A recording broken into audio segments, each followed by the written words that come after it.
Hello, I've just been informed that if you wish to look fly like Ella and myself, then you should click your way to creative.com. On this website is remarkable designs, t-shirts, jackets, hats, hoodies, sweatpants, and more to come. We also have courses if you're looking to advance in your musical endeavors. Once you visit our website, it's pretty awesome. But once you make a buy, it's remarkable. It supports the channel and me. Please don't tell Elle I said that, but he has not paid me yet. So buy away. Let's continue this journey in creating a movement of creatives around the world that can create with their inner creative juices. Musicians, music producers, beat makers, singers, club promoters, whomever you are in this industry, join me while we expand. As Ellip always says, stay creative without rules, but I have another saying. May the creative forces be with you. I made it up myself. Some people may think I'm Ellip, but I'm really not Ellip. He doesn't look anything like me. This commercial is now over. Back to the video.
What's up, folks? Just bear with me 1 second. My camera decided to mess up at the last minute.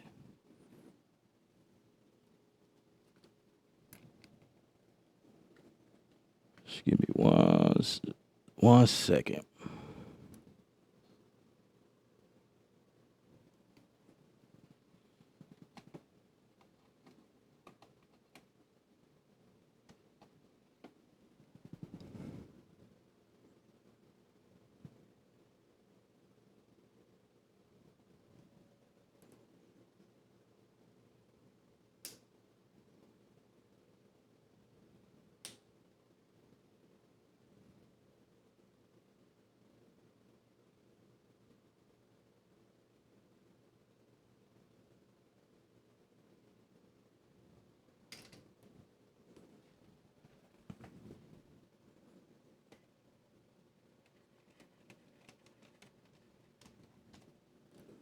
I'm going to go to a static here in a second.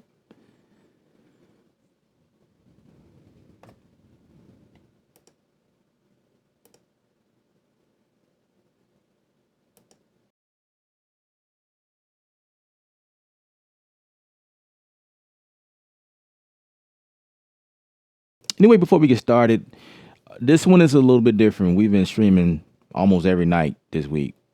Well, maybe 3 or 4 nights in a row, whatever. But I have a project in front of me that I'm actually going to mix, right? It's a band. First of all, the name of the band is called VINJAC. They go by the name of VINJAC, VINJAC.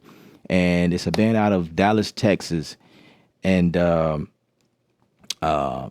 was given the opportunity to mix this. I told them I will mix this. I got the permission from them to mix this live on air. Hopefully I don't get any copyright strikes for these songs because they're doing some covers, some cover tunes to these. But this whole audio deal is wrapped around video, so it will be something that will be released pretty soon. My boy Preston, I forgot the name he go by on YouTube, but he's the guy behind the video work on this, and I'm going to be the guy mixing it. So I will be taking a dive at this in Studio One, and I'm gonna be using the IO station here and there just to help me move around quick. The cool thing about how this happened is that this is a hour-long video, hour-long video. So there's like maybe 11, 12 songs, something like that. So it's like it's a run through, like a mini concert, if you will. And my job is to go in and just kind of like beef up the audio, make it sound good, that type of thing.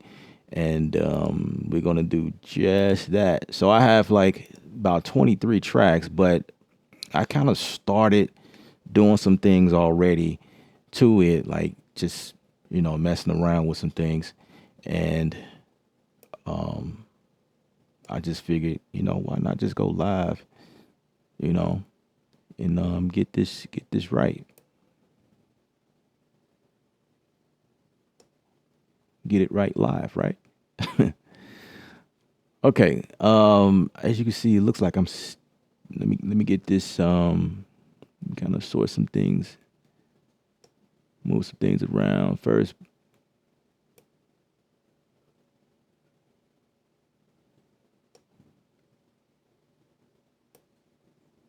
Let's move that down there. Actually, I can get rid of that one. Sorry, guys. When my camera crapped out on me, I had to physically reset settings. Like it's crazy. All right, I think we're ready to go. So basically, we got this track in front of us. Also, if you guys got any questions, just feel free to jot them down in there. And we can, answer questions as we go. As usual, you guys know the drill, the typical thing. So let's get started. So inside of Studio One here, the thing that I did so far was try to separate some things, and I marked it up. So I have different markers in here just indicating that we're at a different song. But of course, I'm going to go for something that's more dynamic, I guess. But we can't do it on a 2-track recording, so. That's dynamic enough. All right. So what I've already begun to do was put stuff in pack folders. So I got my drums in this folder. I got what's called motif in this, but I'm going to break it up and start labeling it according to the sound. I've already begun to do that. So this is Rhodes, and then I have piano, and then this one is labeled Rolling, but then there was some piano in there, so I have to move some stuff around. So I think what I'm gonna do is just and then BGVs. So each band member, from what I can tell, has a mic, and they're all singing and playing at the same time. So that's how that goes. All right, so I'm gonna go ahead and just. So this is what it sounds like.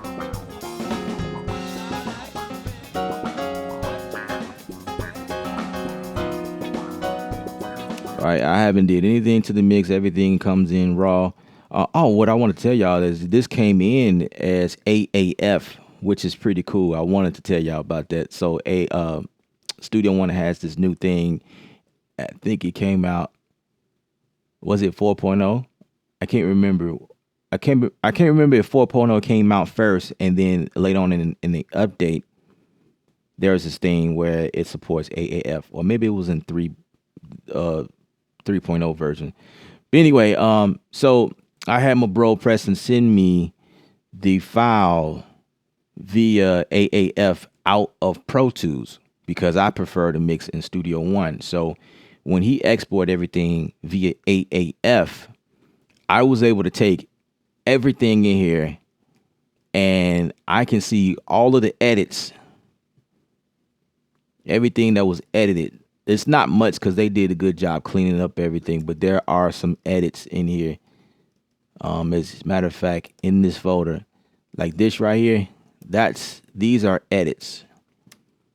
Came in just like that. And I'm guessing these are like overdubs, right? So everything else was like one shots all the way through, but then there was some things that was edited, like this one. This is another one. Well, I did this. So I moved this out and called that piano because I want piano to be on a separate track. But yeah, so it's pretty cool how you can use that feature, that technology to keep all of that, even regardless of what platform you're using. All right, back to the mix. There.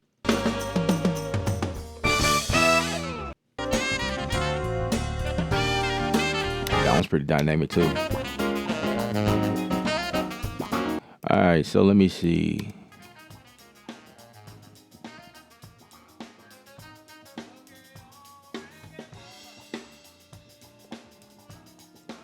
Now this was like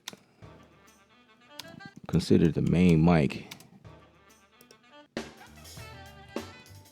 where he's kind of talking in and out. One dive since February 26th, unless we count our stimulus check, but that.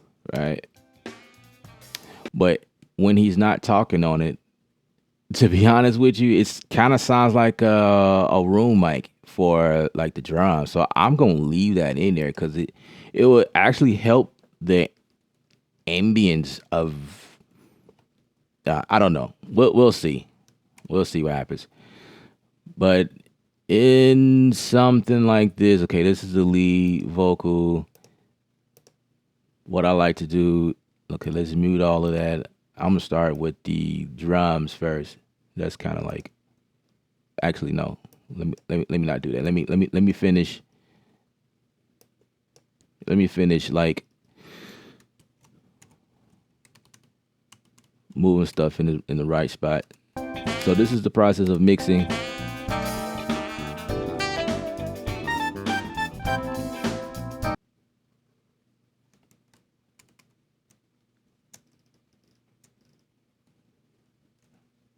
So I need to see what this is. What is this doing right here?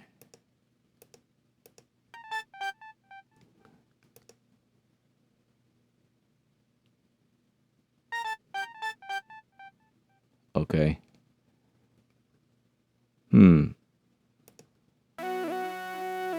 So that's like a synth. So that's a piano.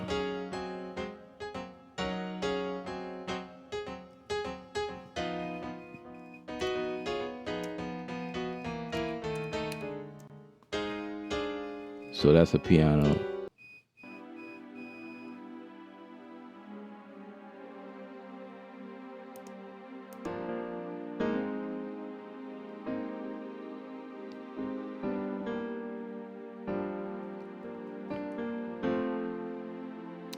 Okay. All right, let me do this real quick, guys. I know this is the boring part, right? 'Cause when I start mixing, then that's when we really get in. Let's see.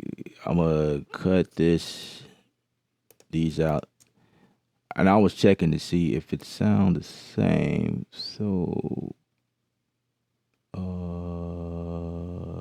Here's the piano.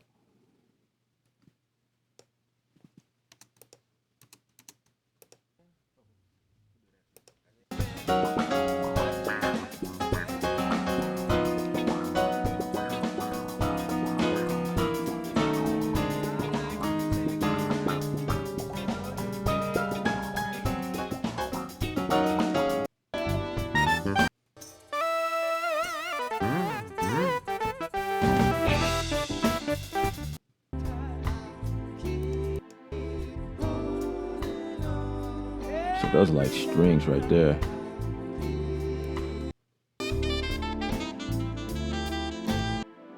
Strings. Strings.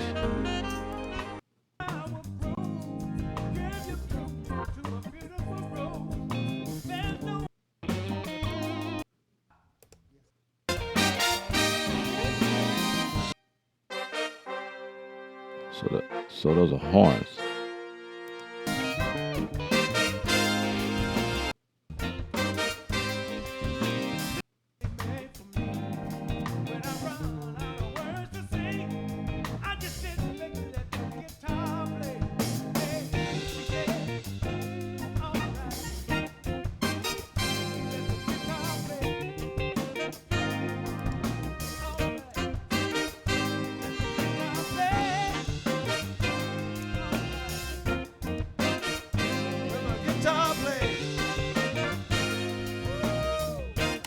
I may or may not finish this mix live, but we just getting in, showing you guys like what's going on, what I'm up to, you know, that type of thing.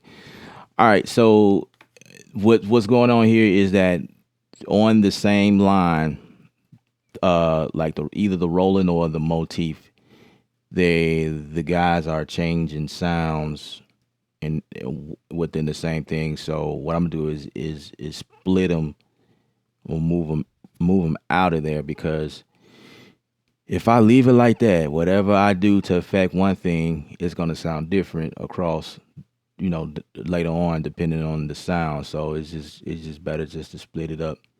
So that was like a horn sound, and there is a saxophone. Where's my sax? So I'm gonna move my sax down some and just build on top of that, because I want to put everything in. So let's do that. Take these out, and this is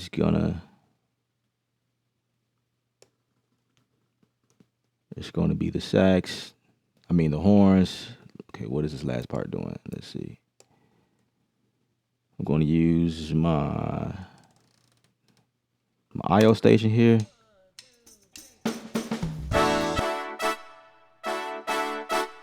Okay.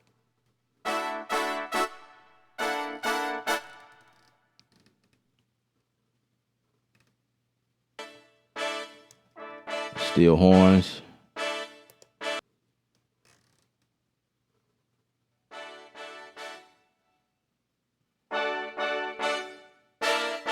Okay, so all of that, let me redo that. So all of this can move.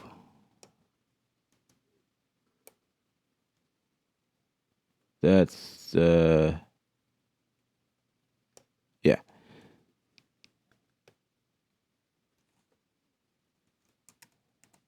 Oh no. Oh yeah, I had it right. Duh. I had it right. I just need to go ahead and say horn left, and this is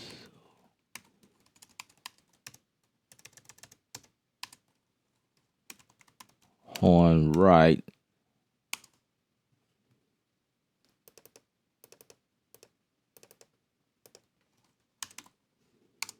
Cool. So we just kind of going through, okay, all of those seem like those are like strings.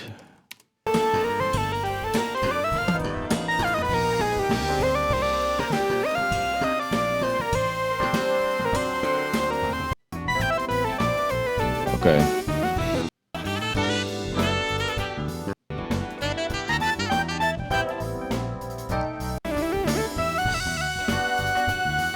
So that's a synth.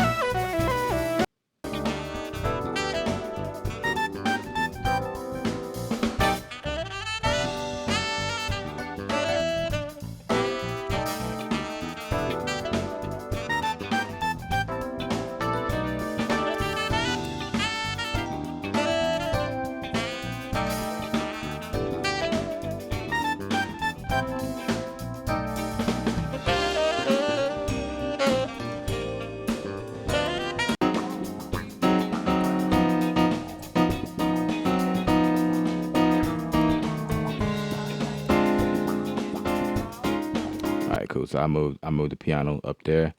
So this is like let's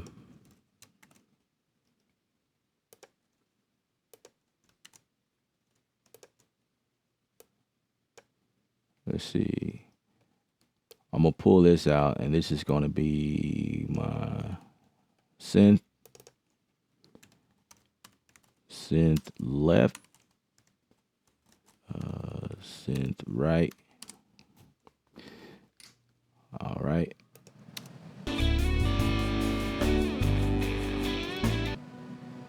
Yeah, it's like a string.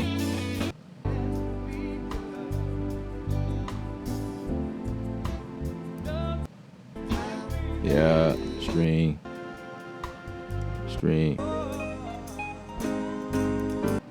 Yeah.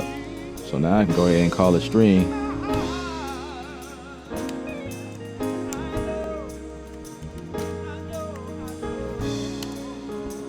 Cool. All right.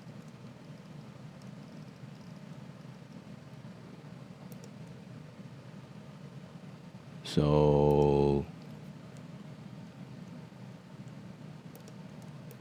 I'm gonna go ahead and pack that. We're gonna call that, what was it, synth. Give it its own bus. Let's say bus. This right here is gonna be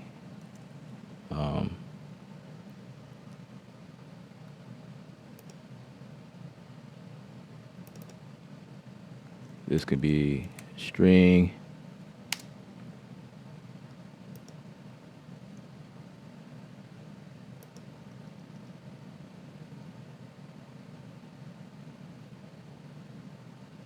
String synth. Oh, let me pull it out. That's why I'm looking at it. Let's pull that out. So now we got a string, bus, string, synth, horn,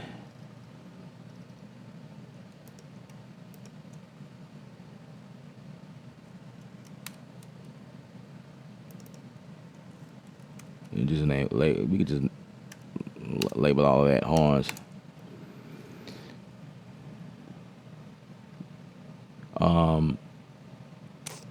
The other thing that I want to do is activate the notes so that I can write notes.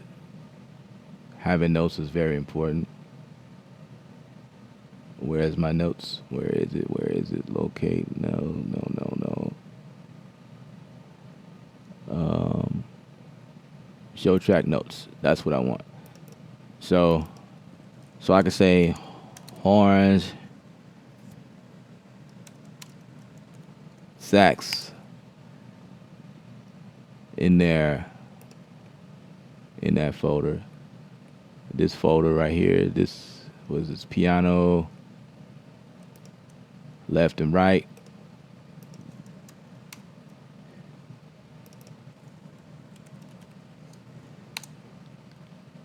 Let's create a bus for it. Cool. There's my organ. Let's create a bus for that one.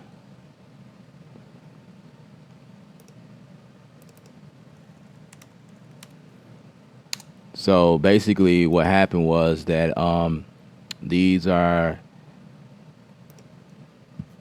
tracks that were pushed out through a motif or a Yamaha, and they plugged it left and right. So I'm putting them together as a stereo file. I'm gonna take this out of that because it's inside this motif and do the same thing for the piano. Take it out of that folder. Let's see what this is.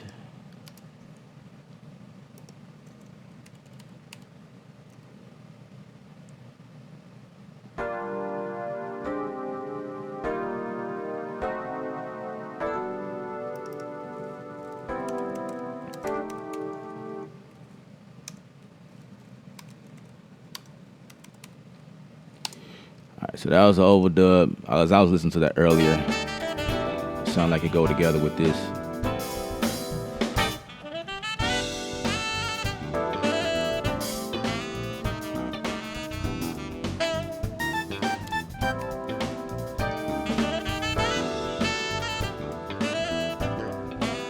Alright.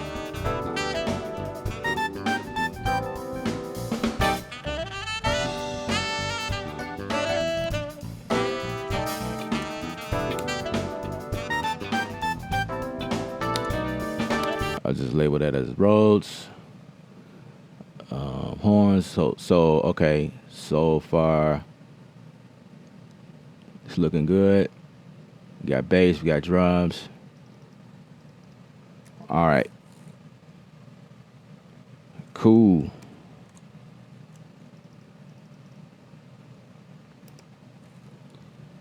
We got lead box and BGVs. I'm gonna go ahead and move this down here at the bottom. That's kind of how I like to work. I like the drums to be on top. That's my workflow. I'm naturally a drummer, so I kind of I don't know. The drums are the heartbeat of the song. That's kind of how I think. Okay. Now this track right here, this empty one, I don't know what it's really doing. I'm pretty sure that there is something. I saw something at the end, like right there. Like, what is that?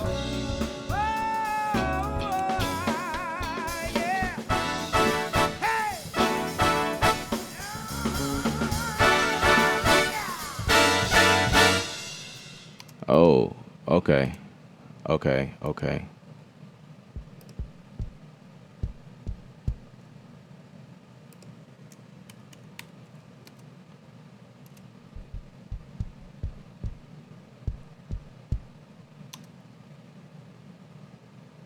Huh. I can actually...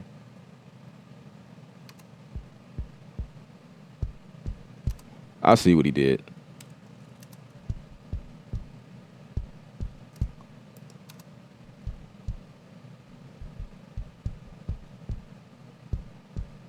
Uh-huh. I get it. One is the beater, one is like the sub sound.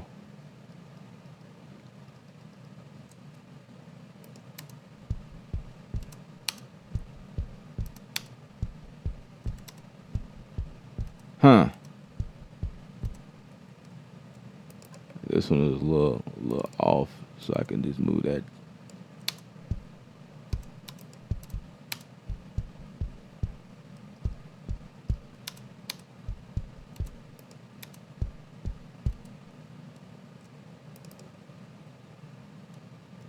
I'm gonna move that over just slight.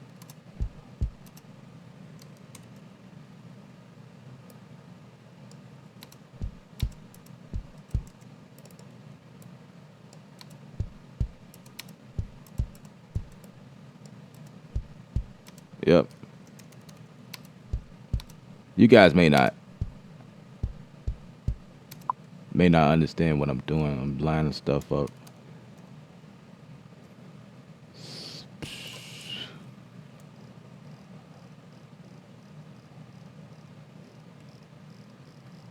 That looks like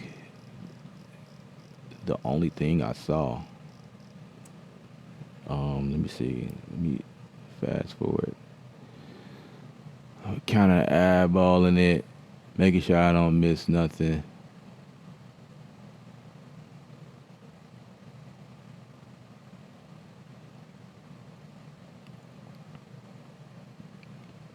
Okay, it looked like that was on the thing. So I can go ahead and pack that. And we can call that kick.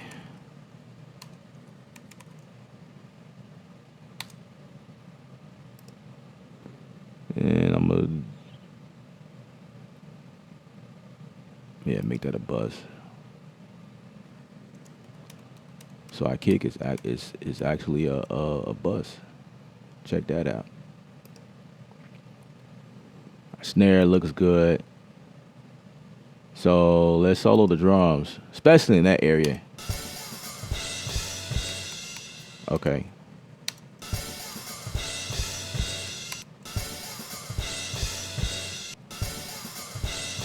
That's off.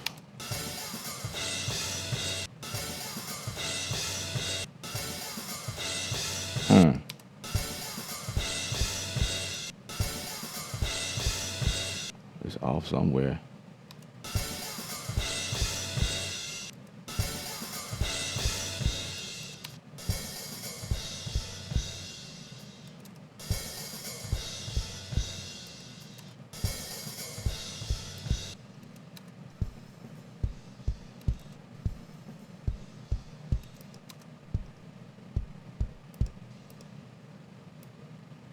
It's kind of weird.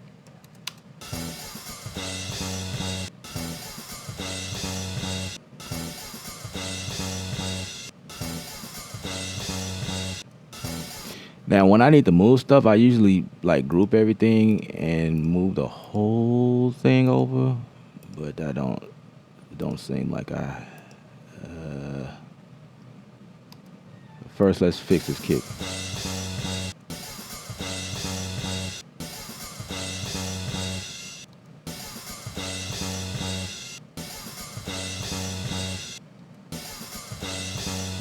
Why's the bass solo?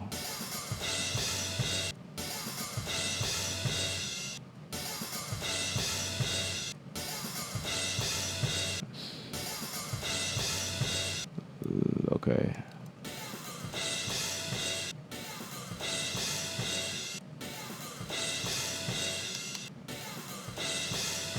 It sounded like that's how he played it. Explain the difference between mixing live and mixing studio quality. So, mixing live is definitely is different from like stuff you do. It's basically stuff that you record in the studio. When you go to the studio and record, everything is clean. You know what I'm saying? You're going straight into the mixer. That means it's padded right. It's a studio. Everything is mixing, is clean, is padded perfectly. The piano is going in, straight in, clean. When the vocals are done, it's done in the booth. There's no ambience coming in. It's just straight clean. It's that studio quality. Now, for live stuff, live is it's a different ball game because you have like everything in all of the mics. All of the mics are picking up everything, so you have to make decisions based on like if you mixing drums, for instance, your mic is open more, so you got to keep in mind, like for like me in my situation, I had the opportunity to mix choirs and groups and things like that in live situations.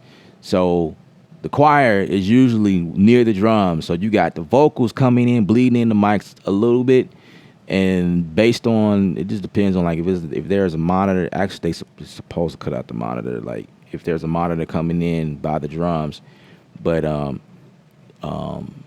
usually in that situation they'll cut it down, or because then at that point the drummer will have on headphones and everybody else should have on in the professional live recording situation. But like doing stuff like that, you got to keep in mind those other things that's coming in the mic. that that type thing. You know, it's just a little different. I mean, it's kind of the same concept, but it's a little different. Your decisions that you make is, yeah, it's a little different. You might have more like mic problems, stuff bleeding in, and or like um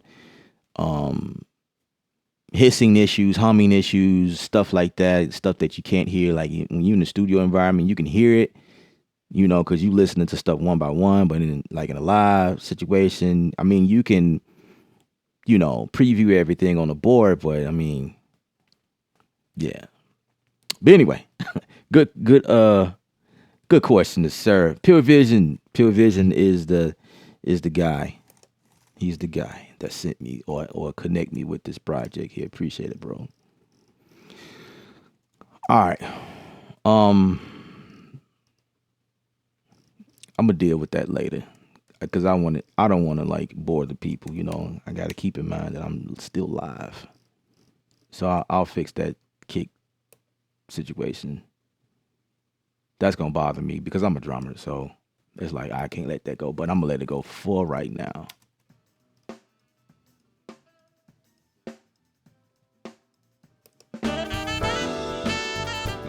All right, first things first. We're muting everybody. Everybody's getting the boot right now. Yeah, that goes for you, guitar. Let's see, the guitar, the bass. So I'm gonna color these a little differently because I'm getting confused. Like they're in the same. Come on, man. Give me that color. Give me the color. Where's the color? Okay. So let's say the bass is like a brownish. Guitar is like. Let's give it like a green. Let's make the drums.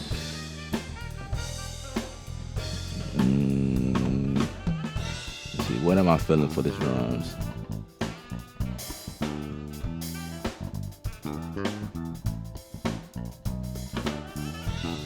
It's kind of hard. I usually go with a yellow for the drums, but I can go for that. That's fine. Whatever.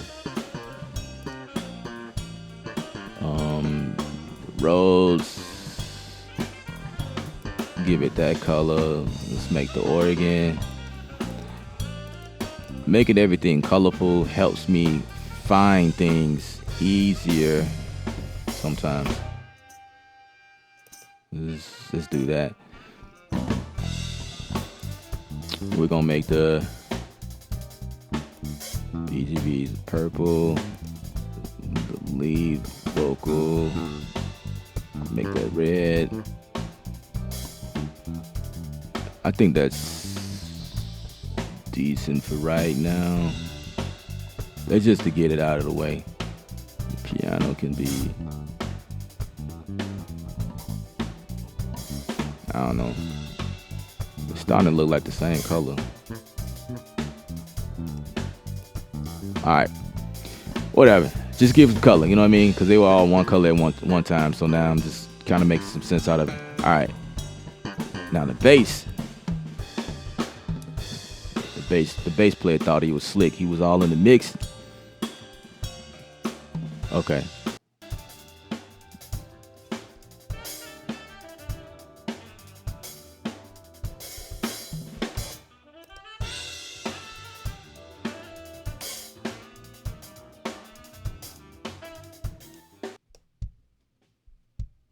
Kick. Kick sounds good, actually.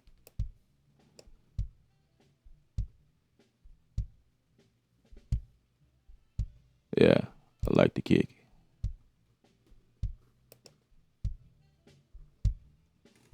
Got to beef the kick up a little bit.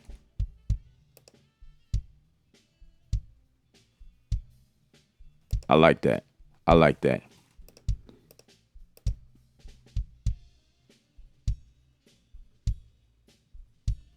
Never put a gate on a kick. I've seen some people do that. Don't do that. You never wanted to, because it's gonna be unrealistic. The snare sounds pretty good too.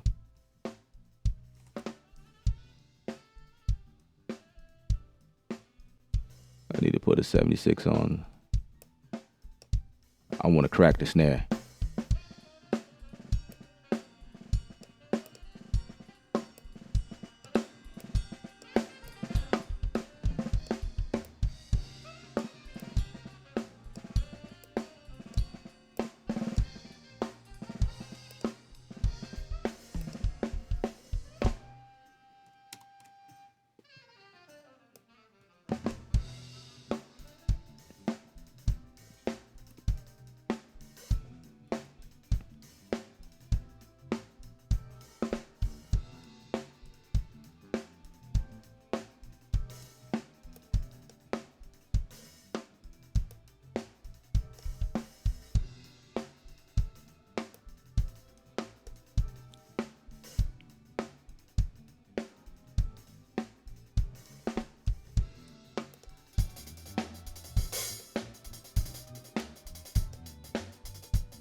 What I'm also doing is listening to it, making decisions based on what I hear.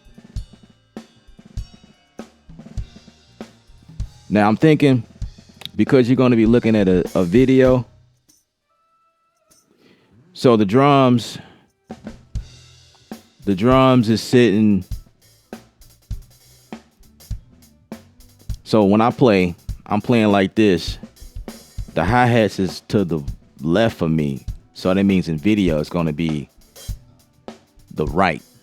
So I got to keep that in mind, like on video, because I usually go the opposite way. But like if there's video in mind, I try to like think about stuff like that. So we're going to say put the hi-hats on the right hand side. Am I thinking? Yeah, that's right. So I'm gonna bring the hats down a little bit more, and then I'm gonna put like an EQ.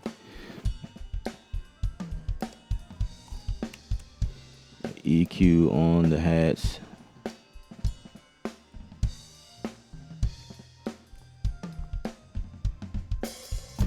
Clean up that low end.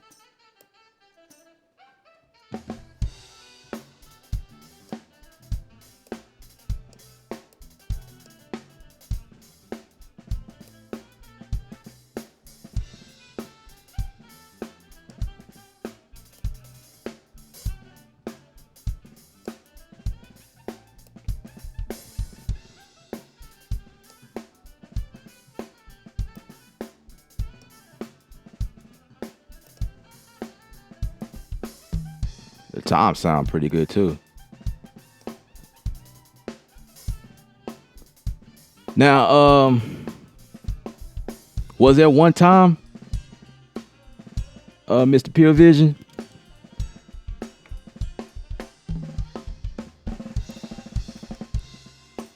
the tom 1 and floor tom? That's what I have.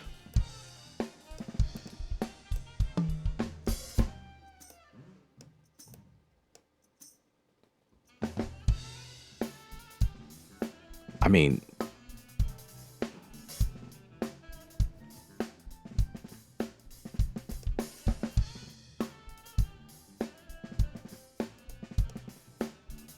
I'm gonna bring these overheads down.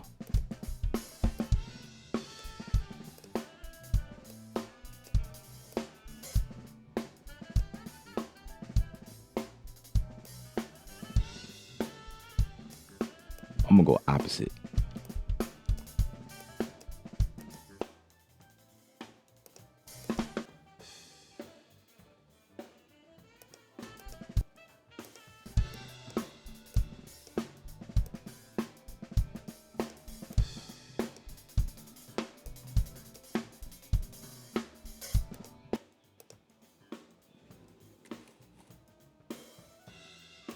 All right, I'm gonna put an EQ on this. Clean up the floor.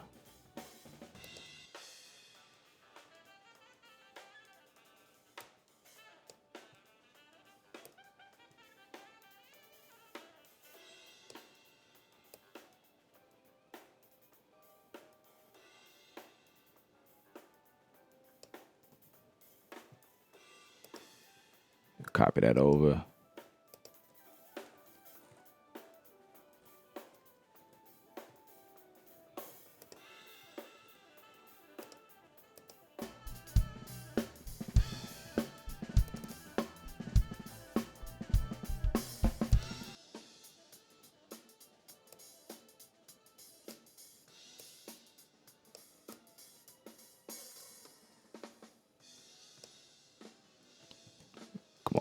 Come back.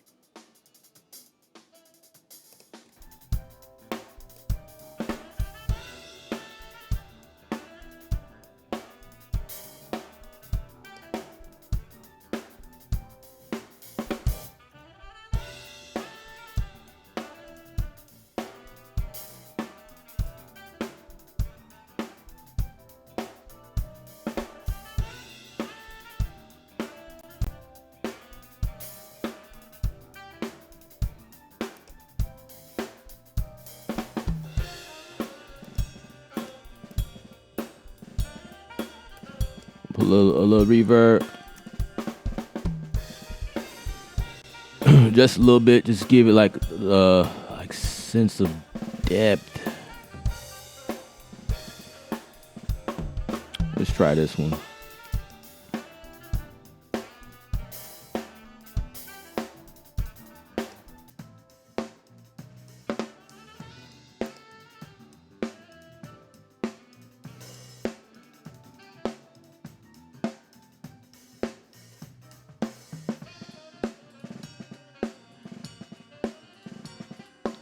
Let's see, which one do I want?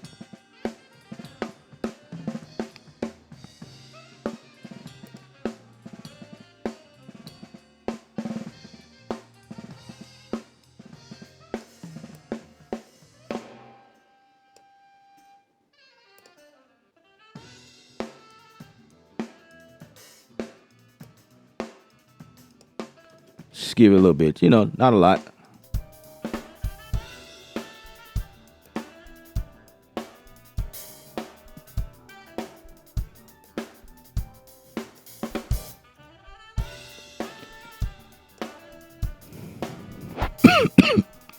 I like to put reverb on everything but the kick. So I'm just sending it.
Okay. That's totally weird.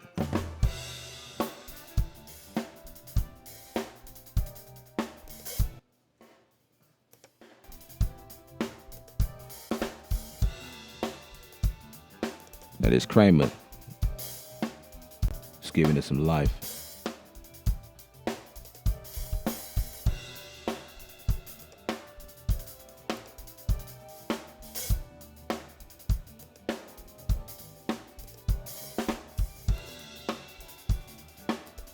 Nope, I like the other one better.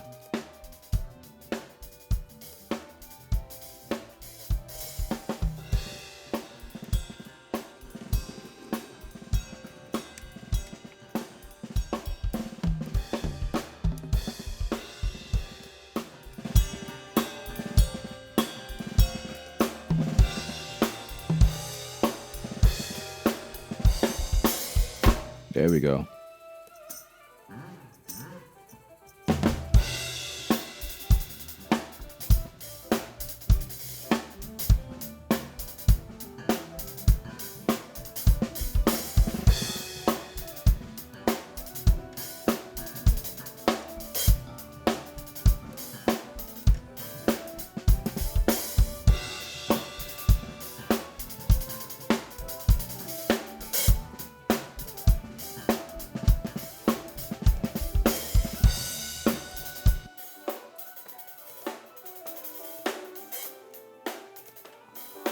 kind of hard. Well,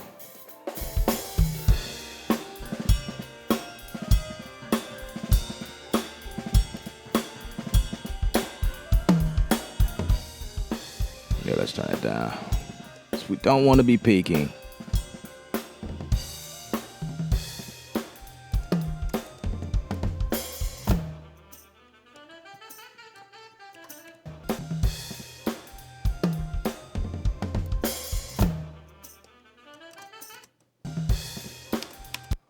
Oh, that. You know what? I'm tripping, right? Like every time I make a volume movement, it seemed like so there's automation on here. There's some kind of automation that's not allow me to mix like I want to.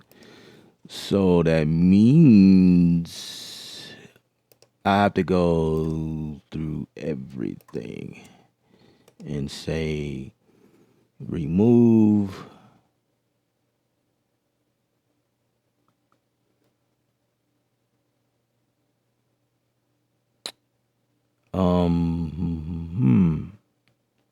So I was wondering why everything sounds like the same. Like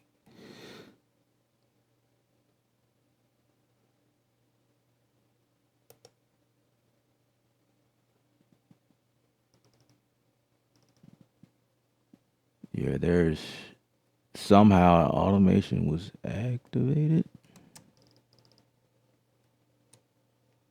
Yeah, especially right here. So I need to get rid of all of that. All of that.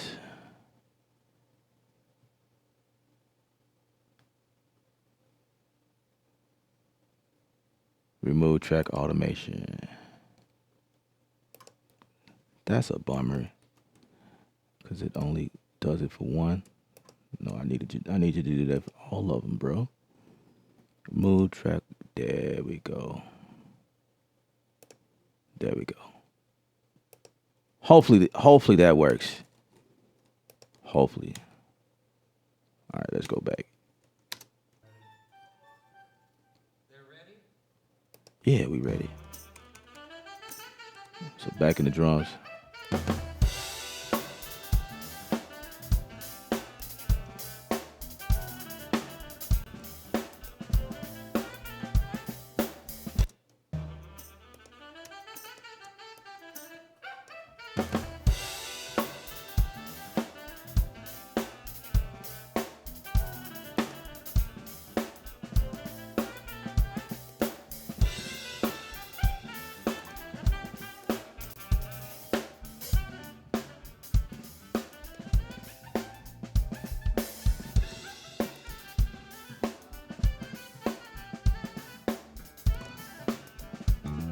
All right, let's get our bass.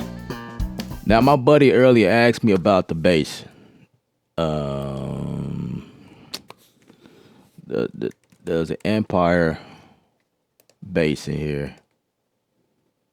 Show in context.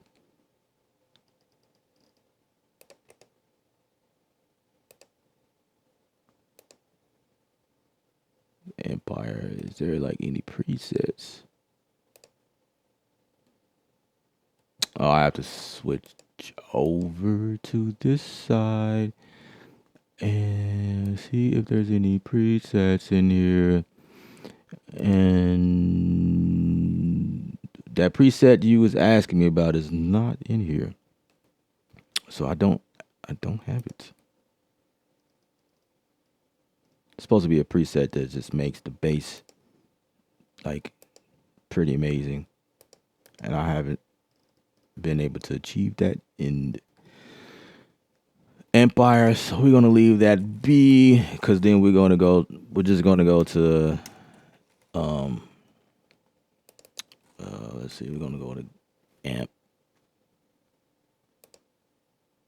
I think this is the one I usually go for. Yeah. And let's go for, what is it, direct to? Yeah, that's what it is.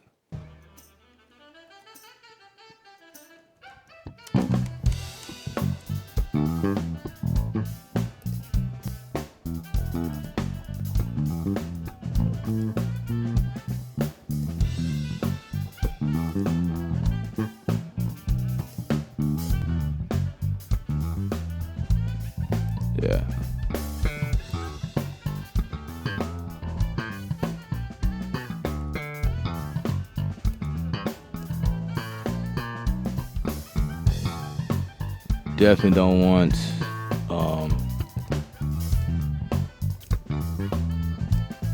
I'm gonna put an EQ on this one as well, because we don't want them to fight each other. So inside the bass, I can sidechain the kick in the EQ so I can see what's going on.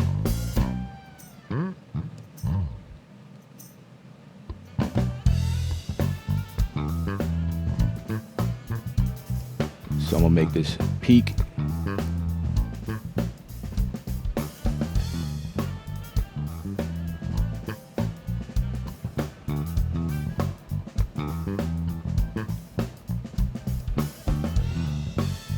Yeah, that's cool.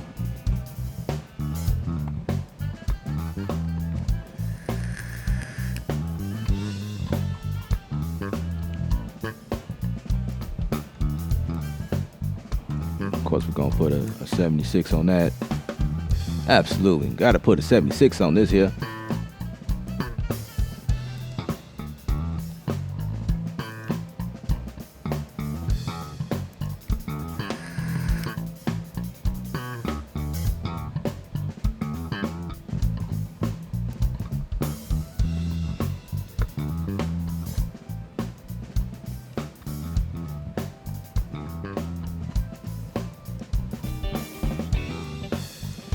Let's get the guitar.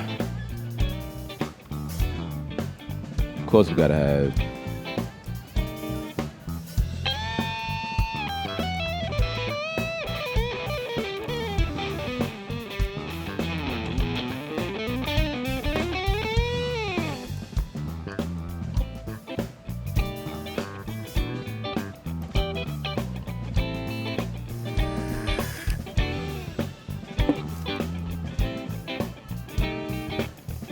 So what I like to do on the guitar is add a replica, which is a delay.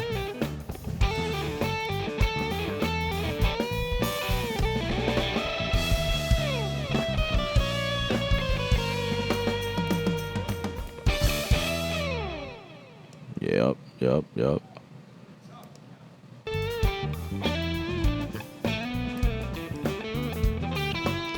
And then I like to add a little micro shift.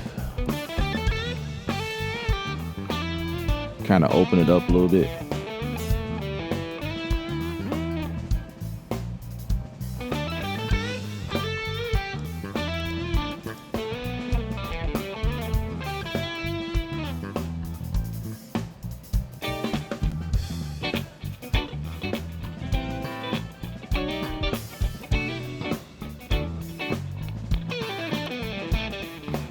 I forgot where the guitar was sitting in the picture. Let's see.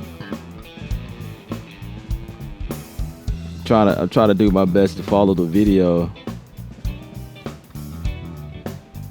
So I gotta keep the picture in my face.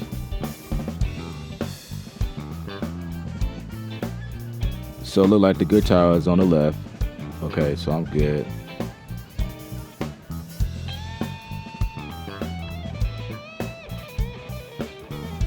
Bass is on the right. Can't move the bass around. Bass had to stay in the center. So I mean, can't really.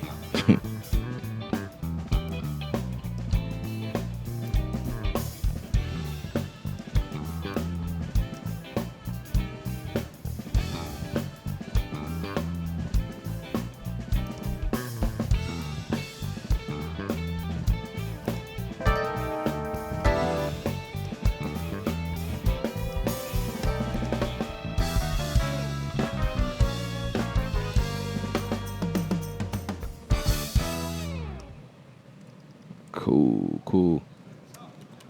Let's go back there and see what it sounds like.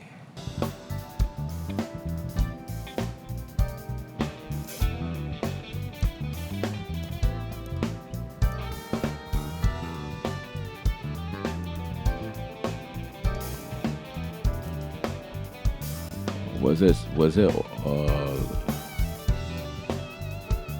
and I'm just doing a quick mix, you know. It don't require much because it like they already sound good as far as the quality. So it's like I'm just going through it. I don't even have to do much. Just kind of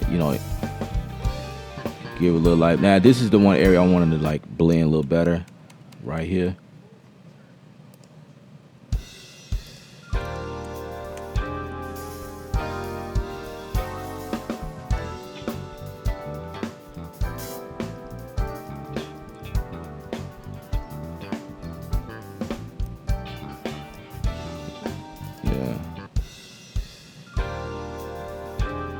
Oh my God, there's automation on here too.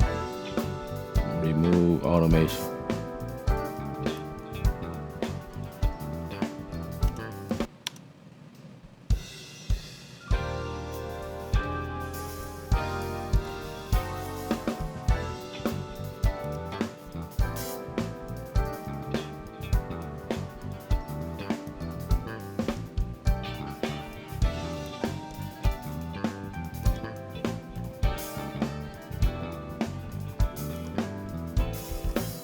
Okay, so I'm gonna come back to the part where I'm gonna just unmute that. And I'll just attack it as I'm not ready for the vocals yet.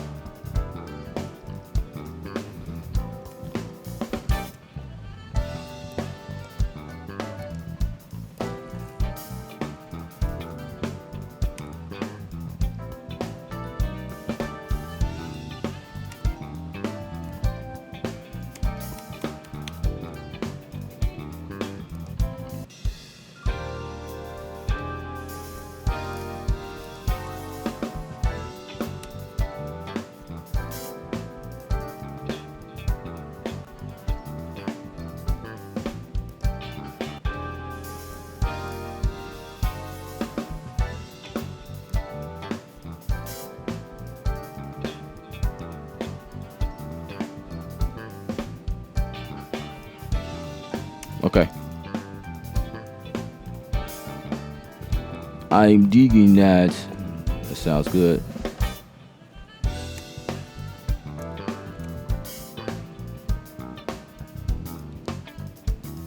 Let's get the horns.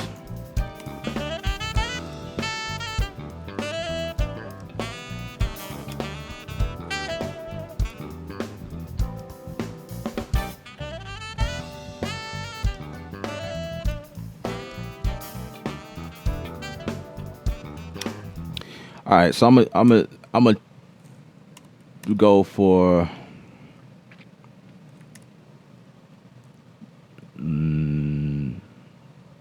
what is it? Neutron. Now, neutron, I love the neutron because this was once before called alloy. This was what I was using. Like when Alloy came out, the second version or whatever. But over the years, they discontinued it and they add the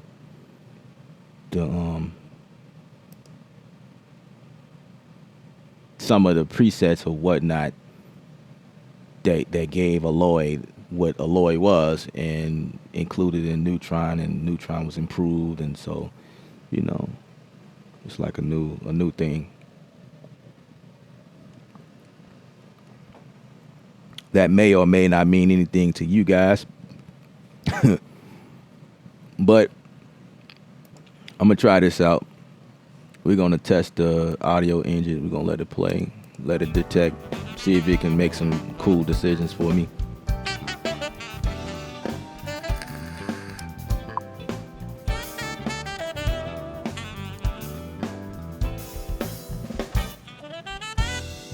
Ooh, I love what it did to the sax, bro.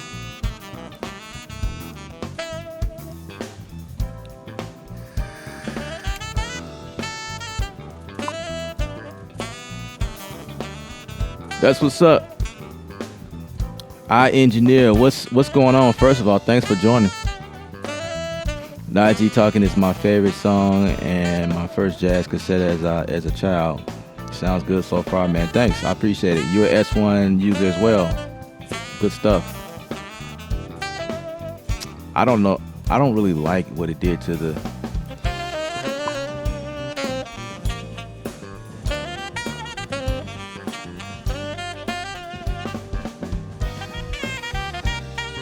Yeah, let's bring that up just...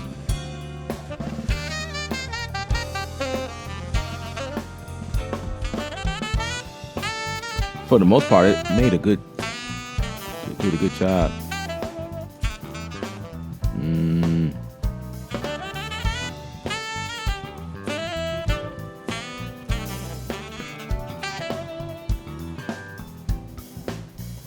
I hear that guitar.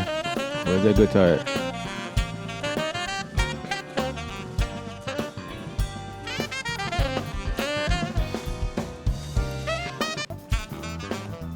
Let's see if we can send this to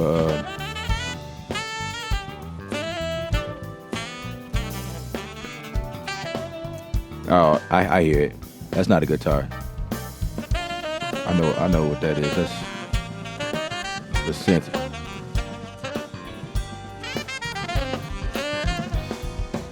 Let's send that to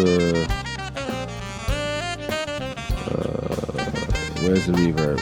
Where is the reverb? There we go.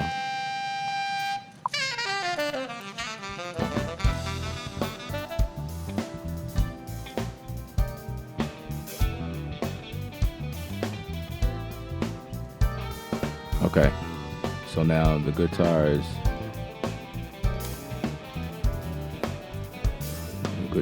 is doing the solo right here in this section.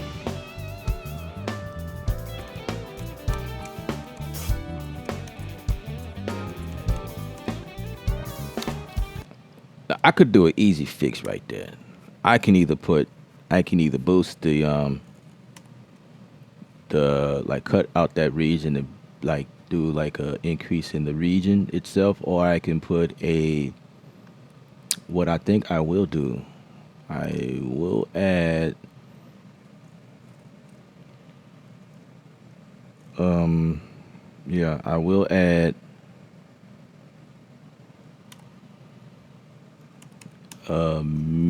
mix two. So here's what I do know. Like when you are mixing or music production or whatever you're doing, save. When you are doing any of that, if you are doing any type of automation to your tracks, like via be volume or panning or whatever that is, panning I think is okay. Panning,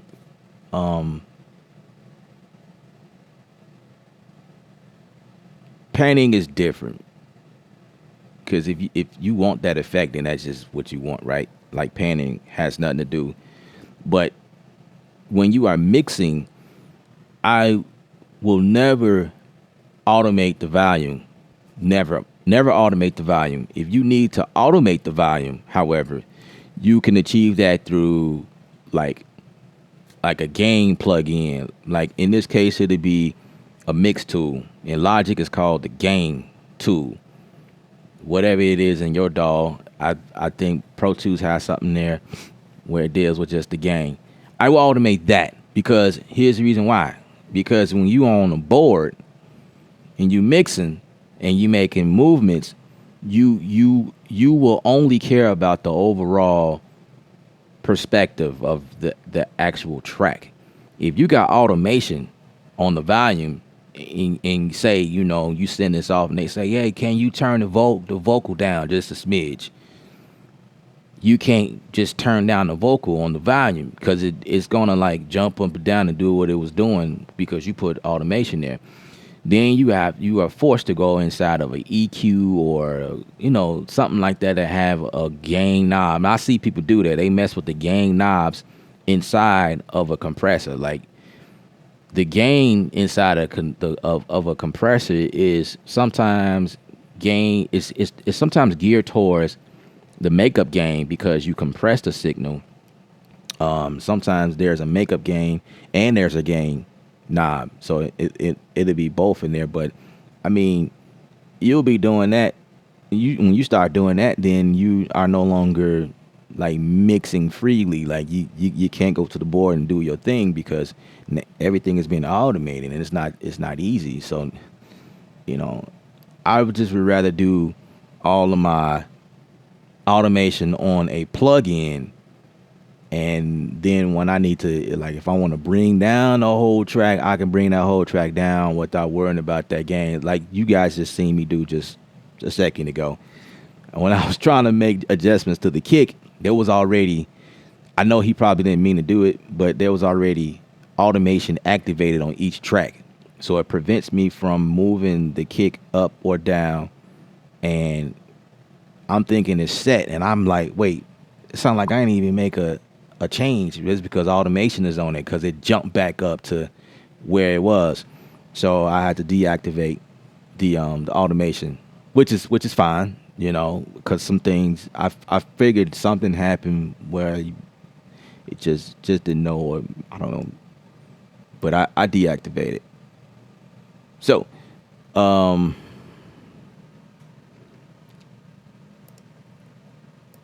what's up, Sway Studios? What's up, Creative Nice Mixing? Man, appreciate it. What's up, Mr. Mentor? What's going on? What's going on, guys? So we just in here mixing some old school joints. It's a video.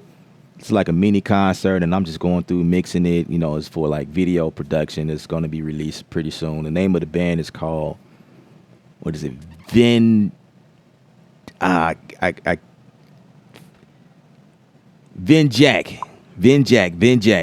I forget.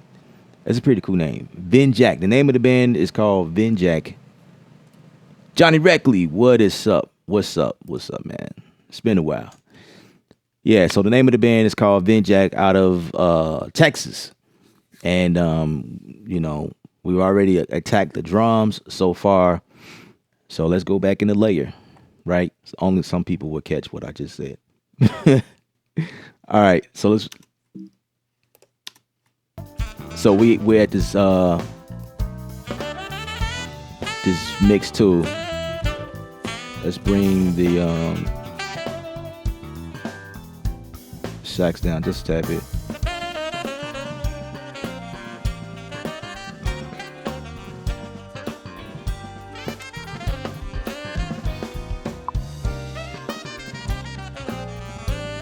So like I was saying, so where the guitar is,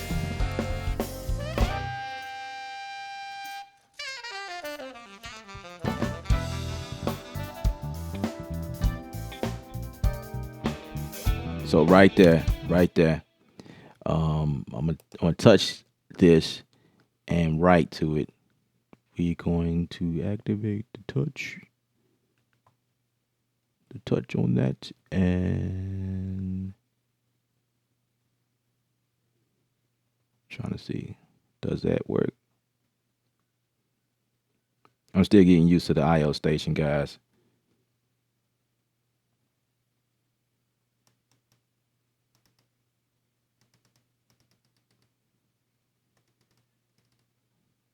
No, I don't want to. Yeah, I want to latch. That's what I want to do. Let's see if I can activate the latch.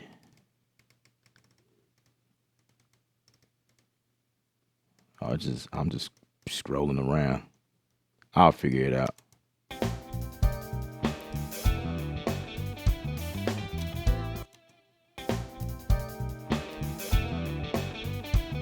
Yeah.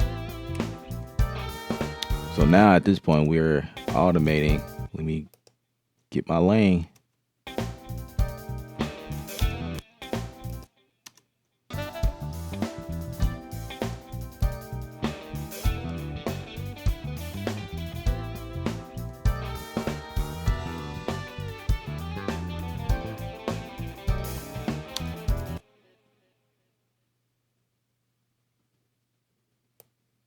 Let's just do it this way. I'm used to doing it that way. So here's my gain.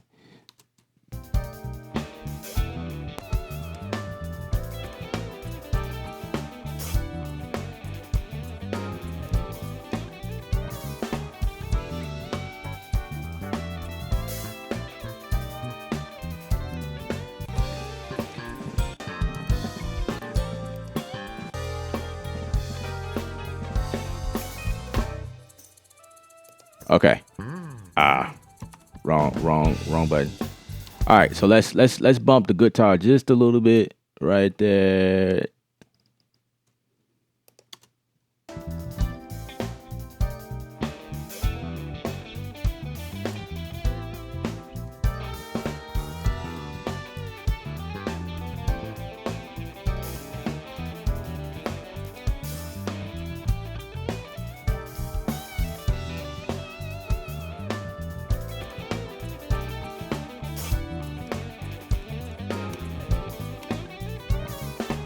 So the guitar switched from like a rhythm to a lead.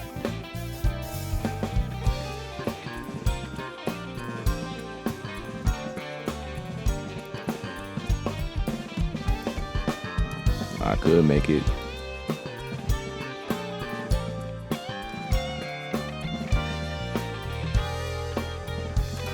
Let's do that again.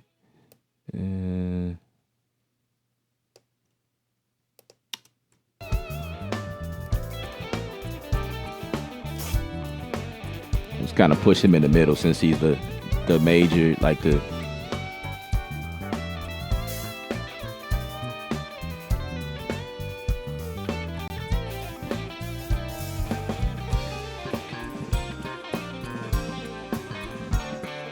What's up with Mr. Mentor? That's what's up. Hey man, keep at it. That's the goal.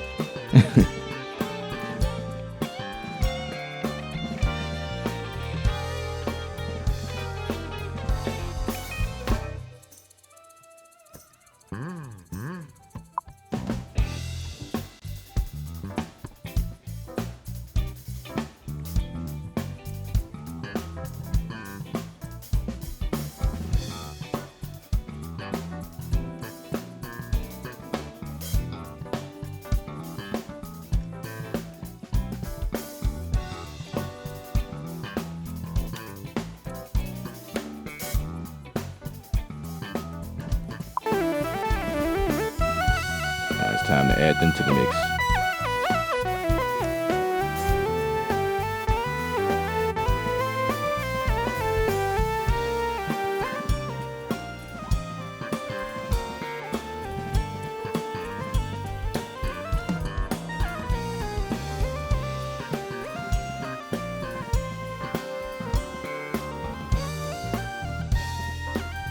Let's add some reverb to them.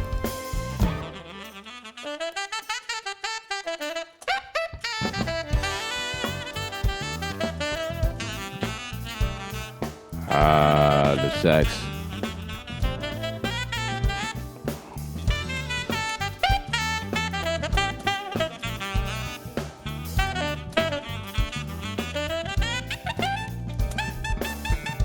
How do I fix the sax?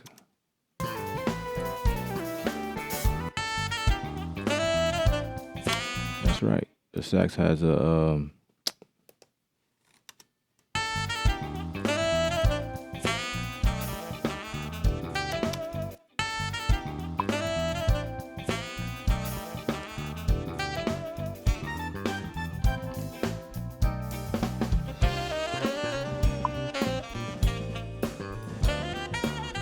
yeah, we doing something different, guys. But I'm letting y'all in my world. Like I'm showing y'all how versatile I am. I do some of everything, but I only show y'all a glimpse of stuff that I do. But I guess I'm opening it up.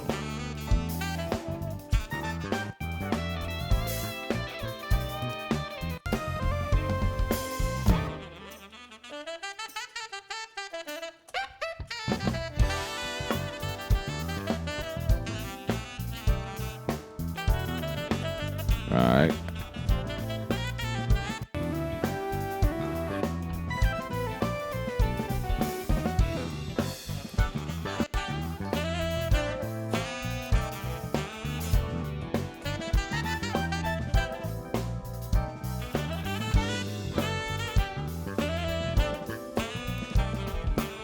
I'm gonna need these not to be.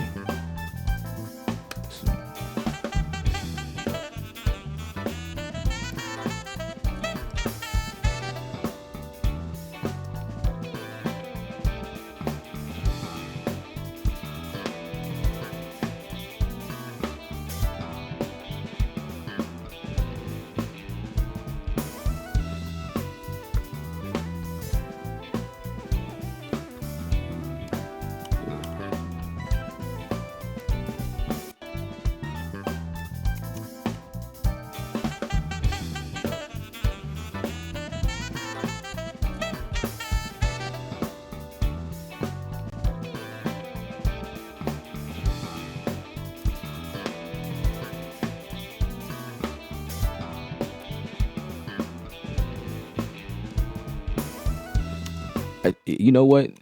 It actually will probably make it easy if I was to put the part where the guitar switched to a like a metal style distortion on its own track. That way I could set the levels and be done with it, kind of like pull them out of this here.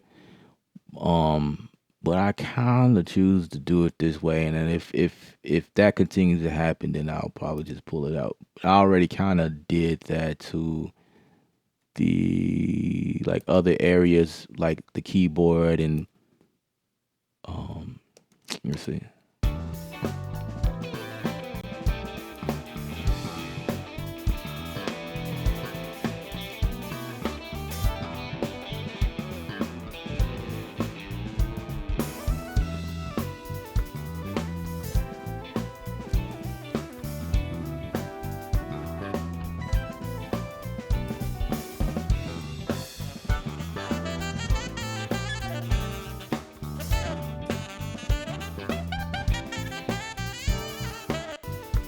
So this can come up some.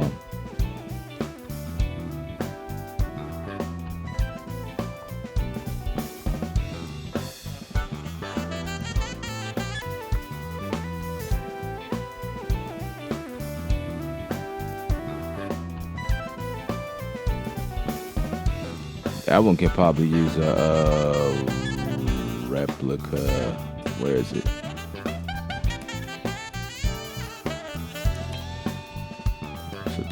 The guitar's going at it again.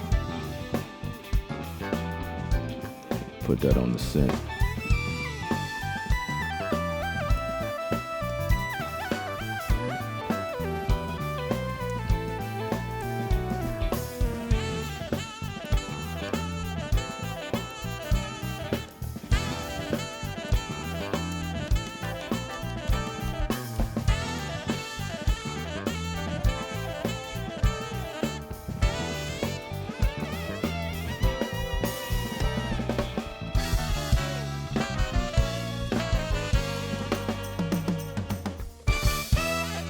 Let's attack that guitar again.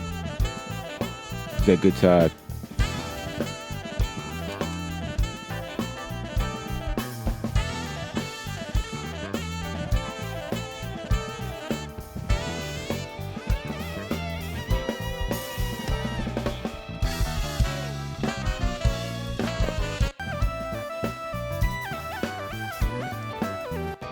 Yeah, this right here. This area right there.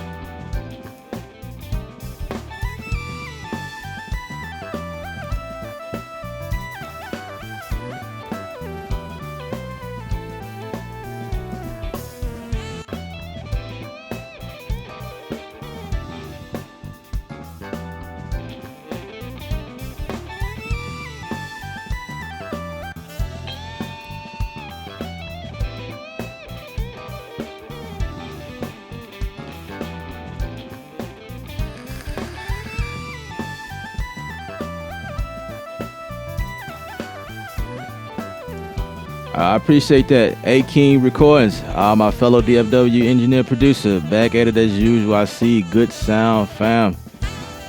I appreciate you joining the stream. All right, so let's check this one out.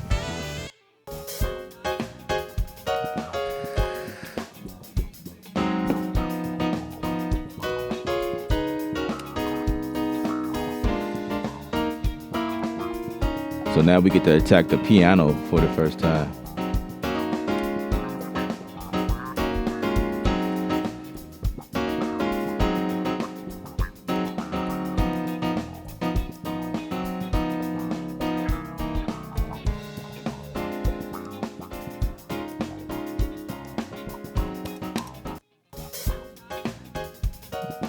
Let's make sure these joints ain't got no, yup, they got automation on it. Take it off.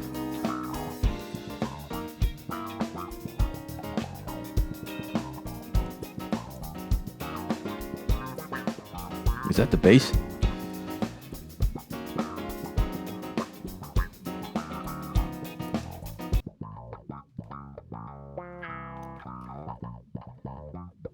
The bass got lower. All good. You know what I'm gonna do? Instead of automating that, we're gonna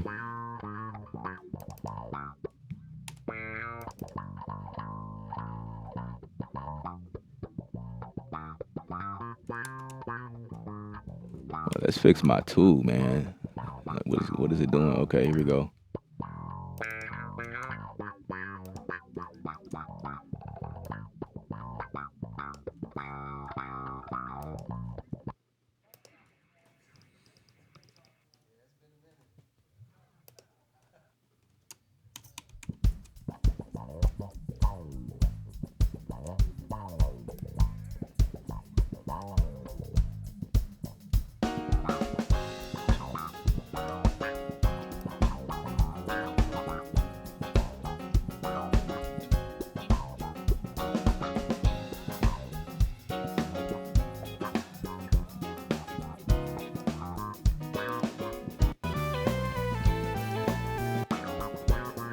I don't know. We'll see. It's got a different tone. I'm trying to see. I'm trying to see if I want to pull it out or not on its own track.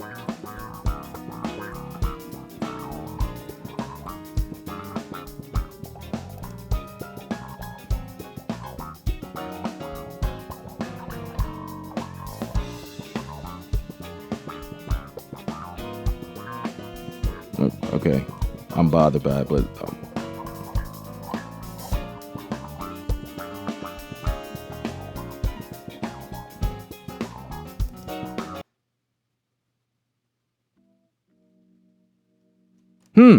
That's an organ.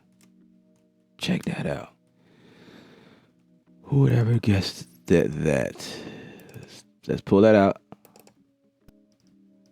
I have a organ track for that. Come on. Get you down here. Yep.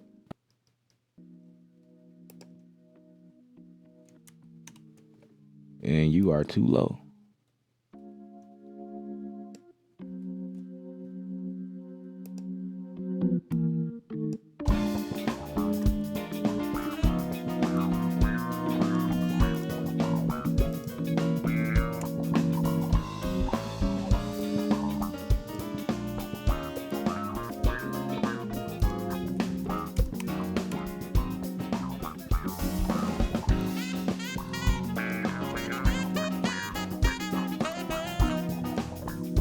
Put a little reverb on there. Just a little compression.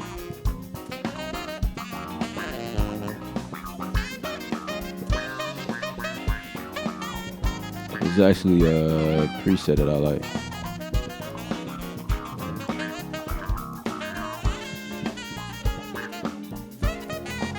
It's kind of panish. Wait, where's the organ? Gotta look at my picture.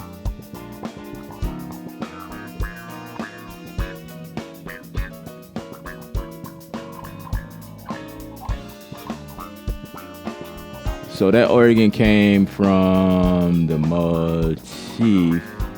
Yeah, the motif. The motif is sitting in the back. Oh, so dude is playing the motif and the Yamaha. I thought it was two keyboards, like two different keyboard players. Okay, that's fine.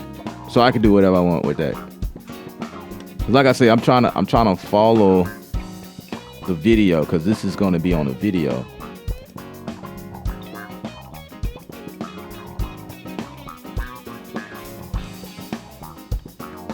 All right, let's go back to the piano.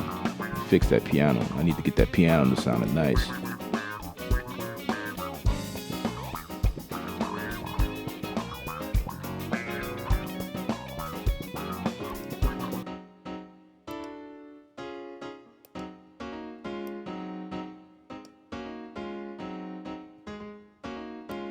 Believe it or not, I do add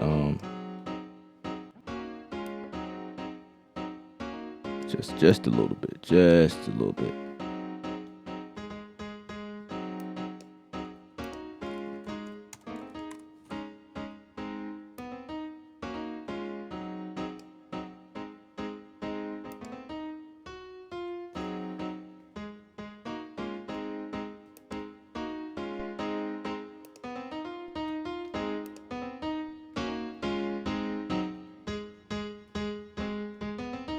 I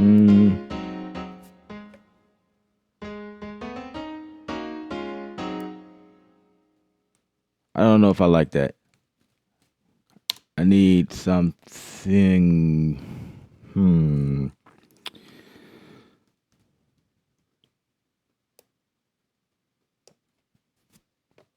I definitely want to compress it. Let's see what this basic compressor does. Basic compressor.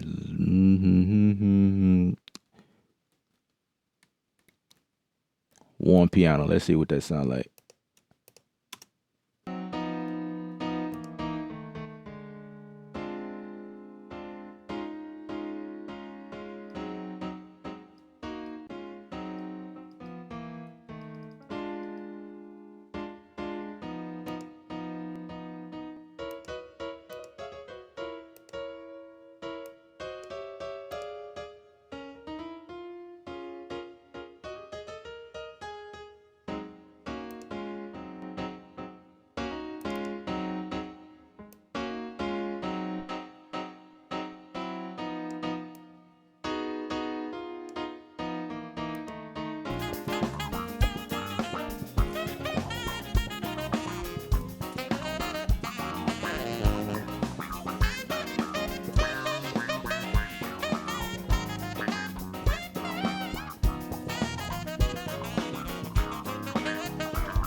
Is there something coming from the strings?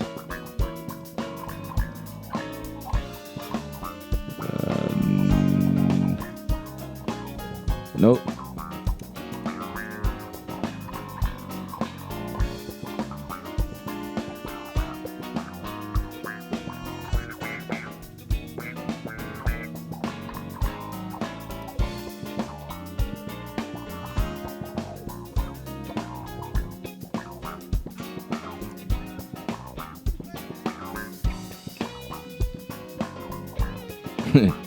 There go the guitar. So where is it? Where is it?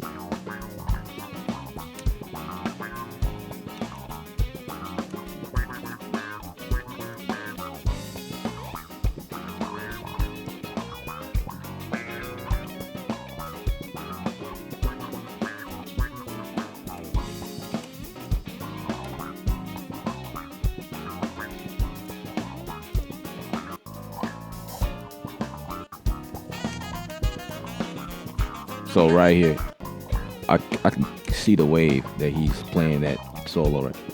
Yep, like right there. So we're gonna click a note there, and it looks like he carries it out.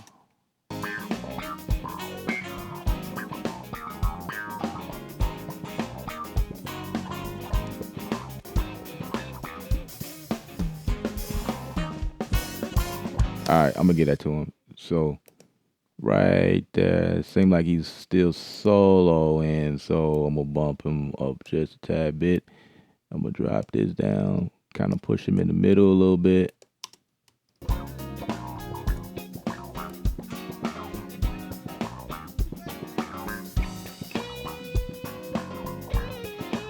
Yep.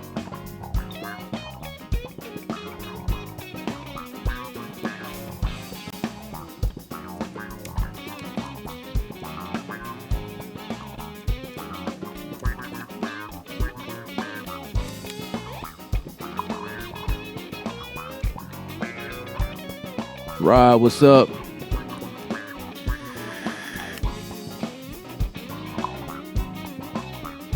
What's going on? What's going on?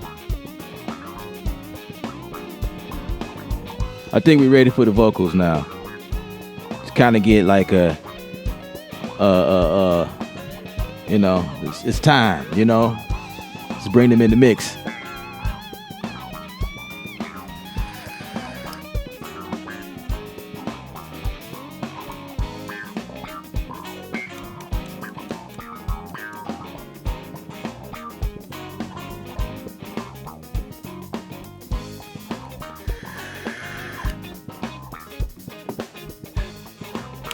Yeah, I'm mixing this song, which is I'm mixing like a mini concert.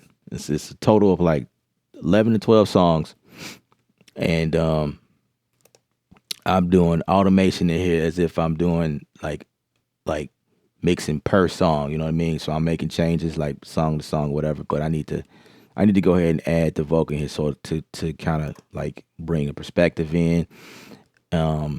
Also to like help me make other changes based on where the vocals or what the vocals are doing. So I need to go ahead and just add them on in here.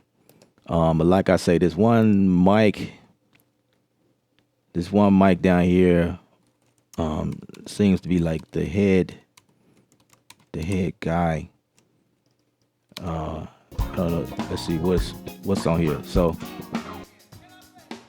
Play, man. you know what?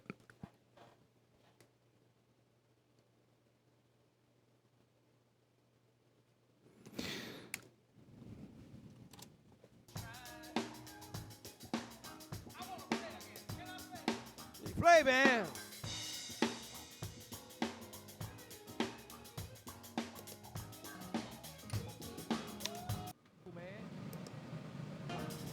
I wonder if that's the part I was supposed to cut out. Can I play? Probably so. What's good, K Money? Thanks for checking in.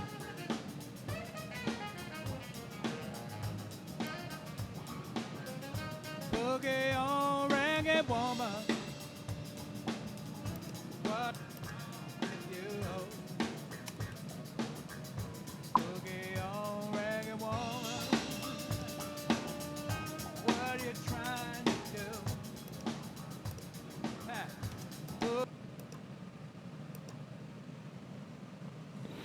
Jay the guy, what's up? What's up?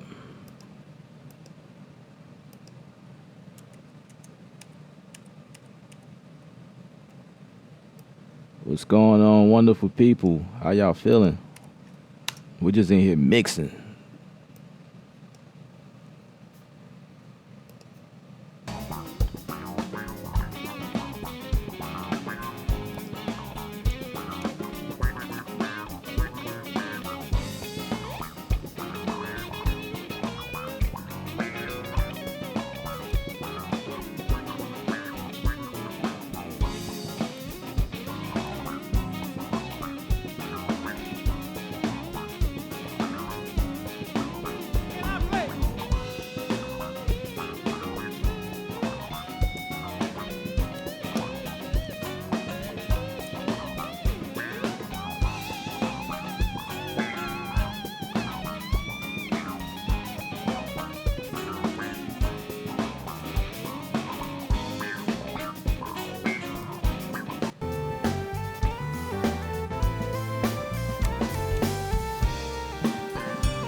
The name of the band is called VINJAC. VINJAC, VINJAC.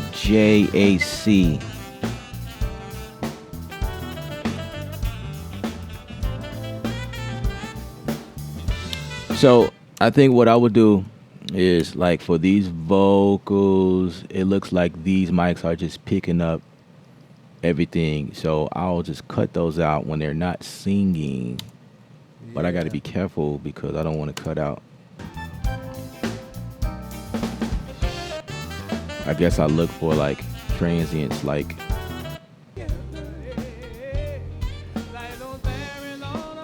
And then when I make a decision here, I'm going to group everything. That way I can do like this.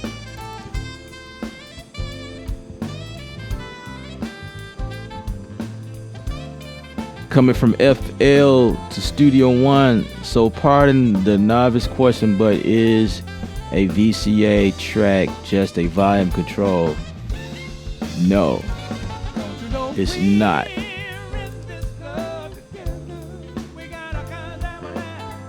I'll explain that in a second. Give me a second.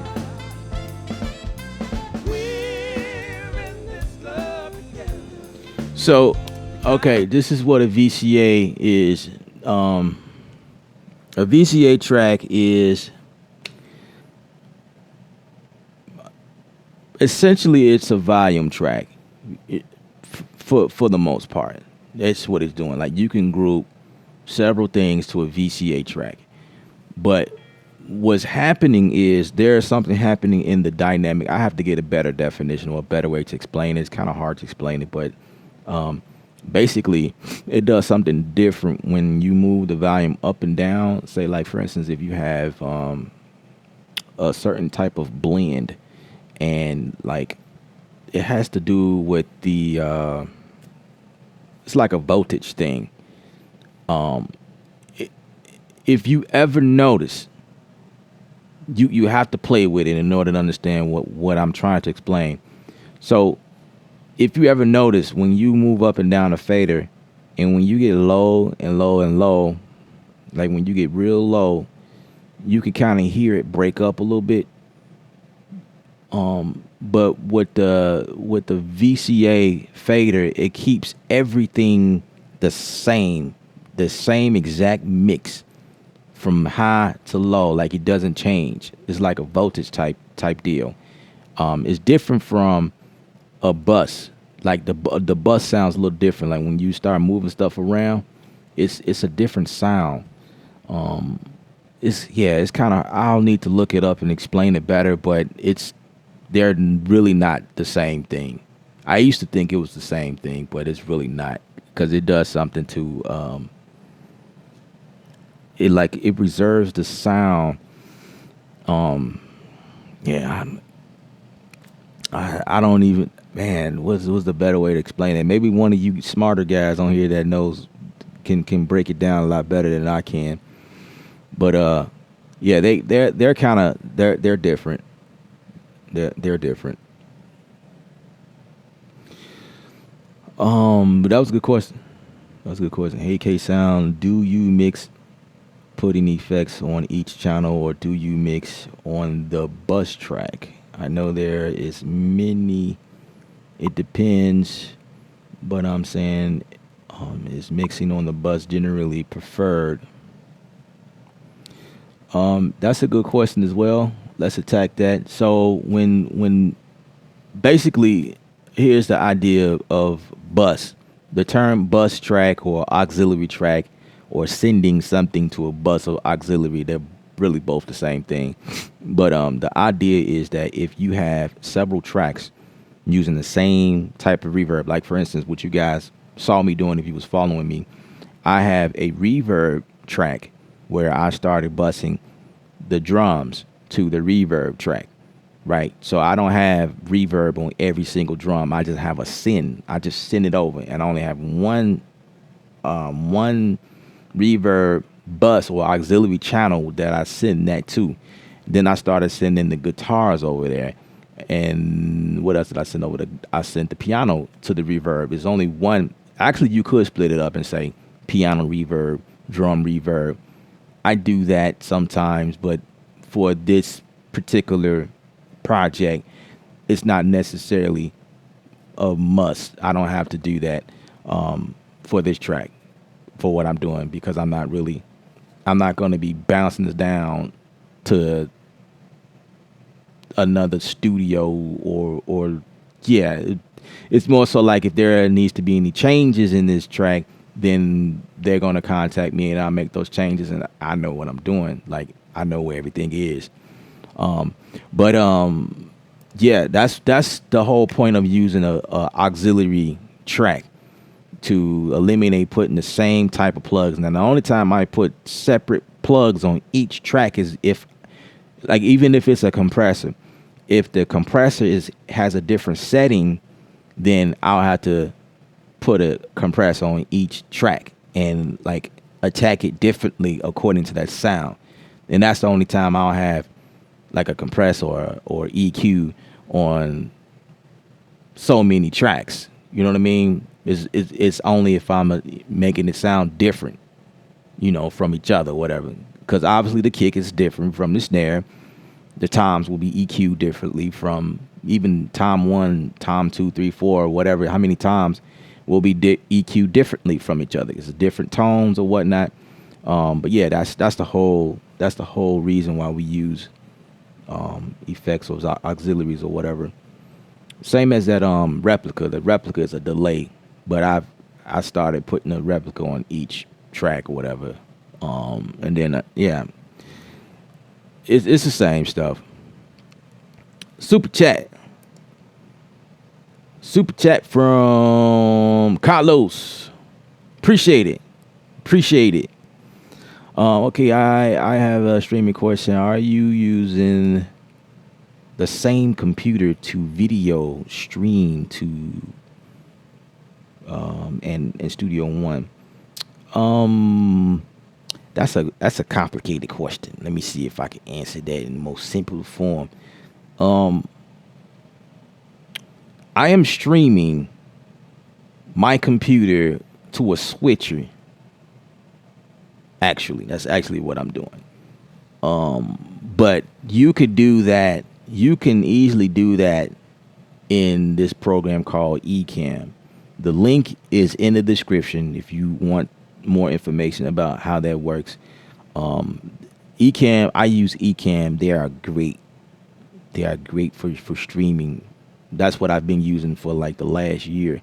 So Ecamm handles everything, all of the streaming, and like you can set up your streaming where you can like set up a new stream, like schedule it out or whatever. That's what I use and stay in that one application. You don't have to go to YouTube and type up, because that's what I used to do back in the day.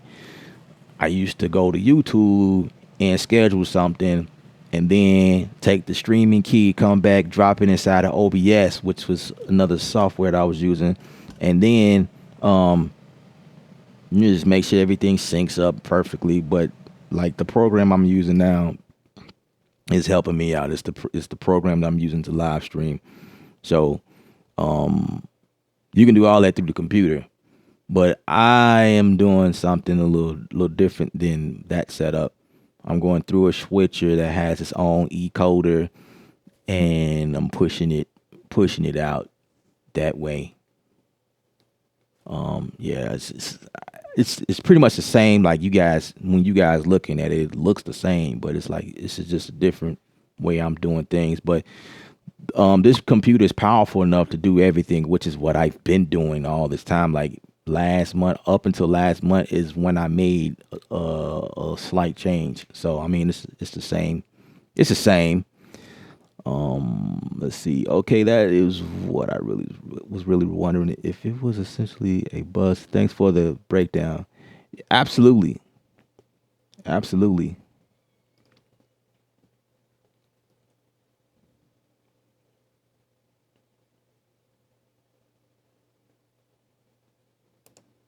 So yeah, the Studio One, yeah.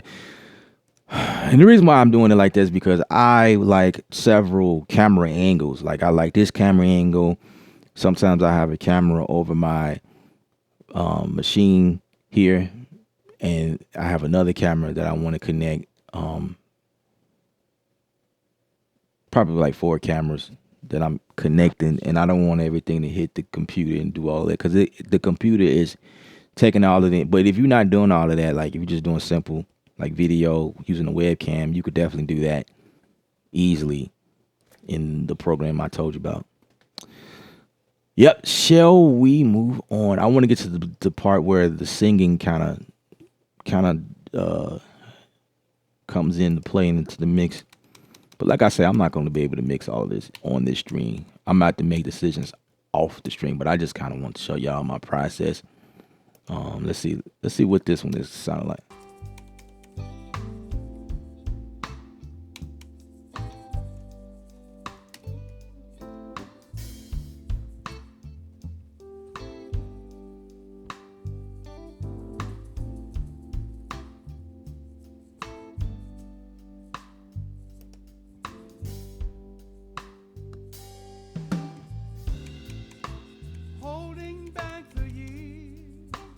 All right, I heard a knock. Yep, right there. Y'all hear that? Is that this one?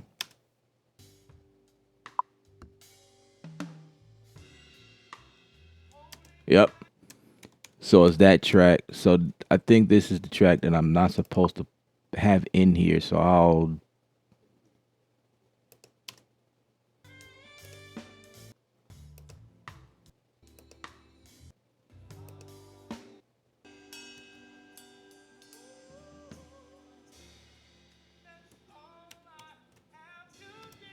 Yeah.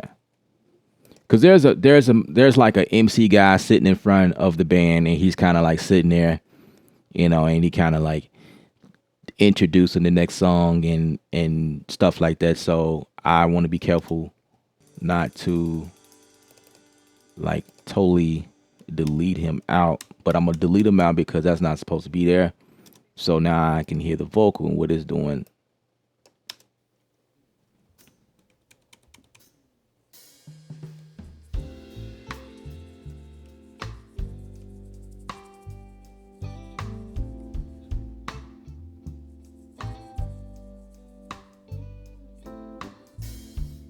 So I understand effect. My fault for not being clear. I meant if you are EQing drum track, is it preferred to EQ in drum bus versus putting in EQ on each track, generally speaking?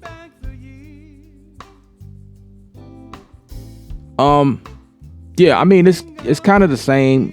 The answer that I gave you.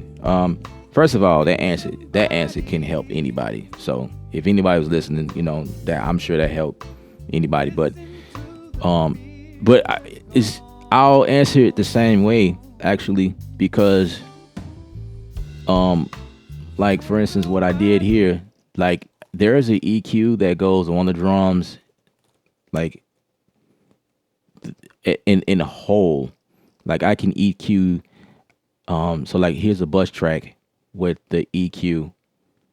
Well, I didn't put an EQ on that yet because I didn't feel like it need to, but I added a tape plug-in, kind of beef up the drums, and I added compression over the overall kit, kind of bring it up and like compress, give it a compressed sound, kind of bring it up in the mix a little bit. That's what I did there. And then I brought the volume down, and that's just overall, right? That's what I did to the bus channel, but the kick has its own, like for instance, the kick, I just put an EQ there. It's not doing nothing, as you can see. And the reason why I did that is because this EQ, I'm gonna show y'all a pretty cool trick. This EQ and this EQ, this is the bass. I got this side chain to this. So that means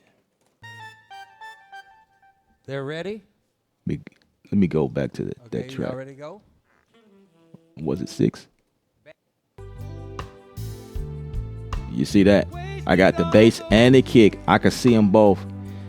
I'm doing nothing to the kick. This is the kick. This is my bass. So I nudge out like, what is that? Like maybe 75 hertz. Maybe 80 hertz or so right here. I'm looking right dead at it. Yeah, 87 hertz. I nudged out of the bass just to give the kick that area, that space to push through, so that the bass and the kick won't fight. So, I mean, in this instance, that like different things like that is, so you could do that by side chaining EQs together, and you can see what's going on.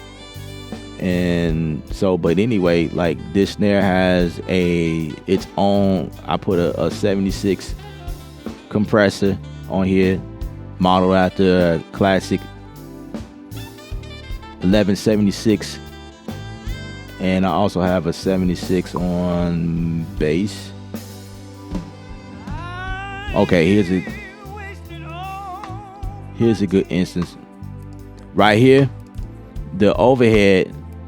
This overhead happens to have the same setting as the right overhead. Why? because it's inside the group, unless I group the overheads and put this one. But sometimes, and also there's a lot of situations where this would be slightly different from the other side because they're really two different mics. So they're attacking two different areas of the drums, which prohibits me to make different decisions as far as EQing. But yeah, so like it just depends on, like, okay, here's another EQ. This one is EQ'd totally different. The goal was to nudge out the low, to try to brighten it up or whatever. And I don't have anything on the toms right now. I like the way the toms sound right now, so I didn't do anything to it. But as you can see, all of these tracks are sent to a reverb. That this is technically not a reverb, like it's not a plug-in, it's just sent to a reverb.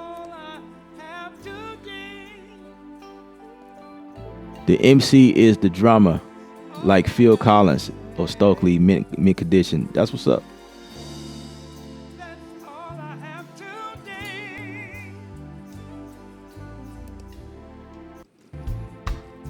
That's what's up. Thanks for verifying that, Pure Vision.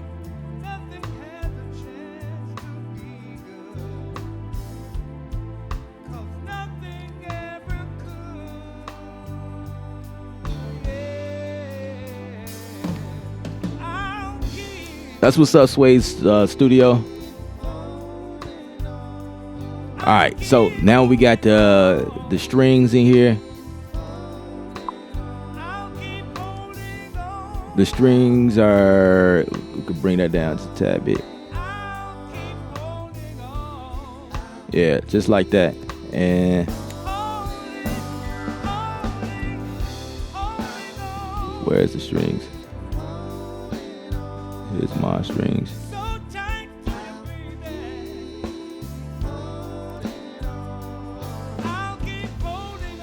Yeah, kind of pan that a little bit.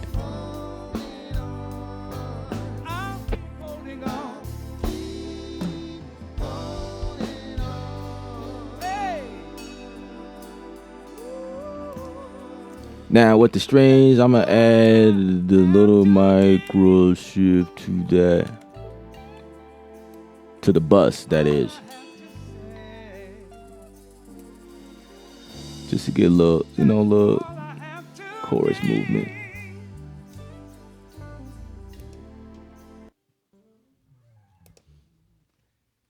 I might send it to reverb. Give it a little reverb.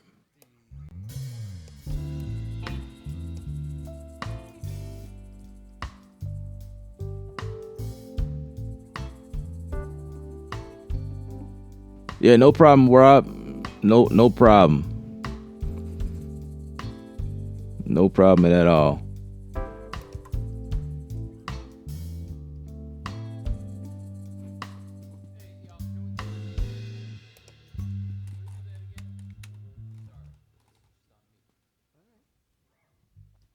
What?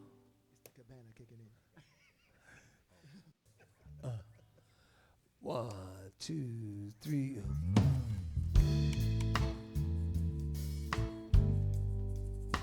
I'm gonna add a neutron to the strings.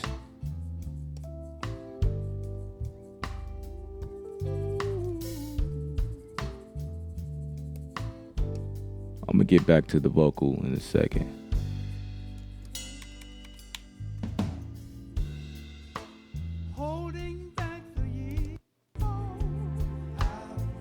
Let's do that. I love Azotope plugs. They're amazing.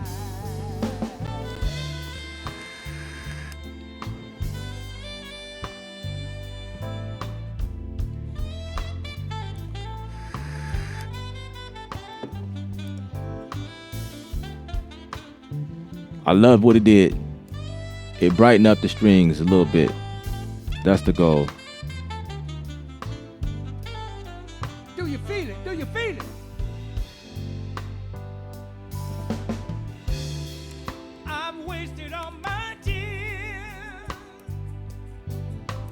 Yep.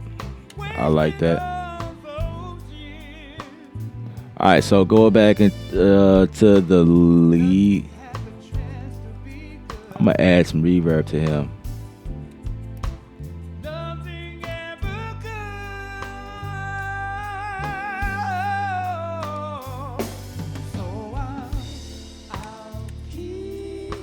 I like a two-way on him. Sounds good. I like that. Let's take the reverb out just for a second so I can hear it. EQ. Put an EQ on top. It does matter where it goes in the chain. Just kind of give it a low cut.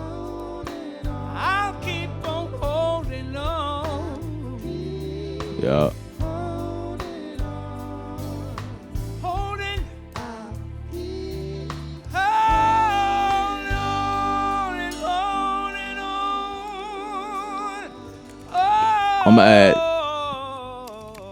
I'm gonna add slate to him. Give me that slate. Where's the rack at? Let's get the rack going. I'll put it between here. Cause I'm looking for that sheen. Get that sheen in there. That shine. It's good. It's cool. And Slate got that shine in there somewhere. Let me see. I'm gonna deactivate all of this here. I don't know. Wait. Let's see what it sounds like. Let's see. It may sound good. I don't know. Can we go all the way together?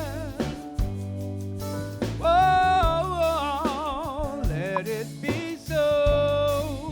Shit, let's get that shimmer in there. So we'll say our last goodbye, and we'll make it this. Let's go back to this song.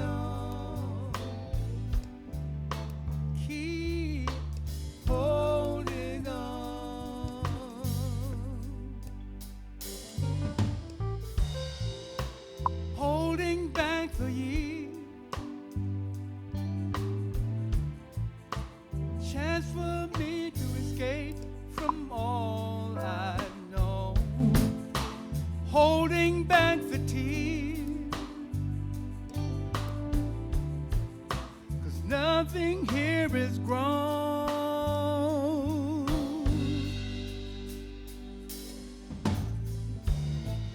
I've wasted all my tears. Oh, right there, maybe 50. Wasted all those years. Nothing had the chance to be good. Now, can't really do too much to this because it's technically done live. It's like a studio live deal, but there's the drums in there and other elements in there, so I have to be very careful about the decisions that I make because it can affect the overall mix.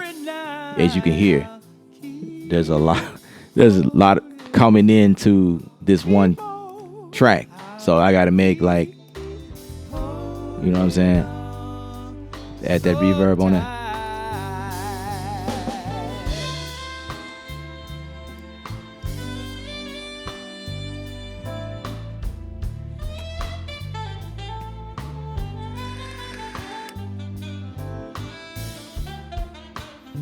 Yeah, auto-tune is good for tuning bass. Absolutely.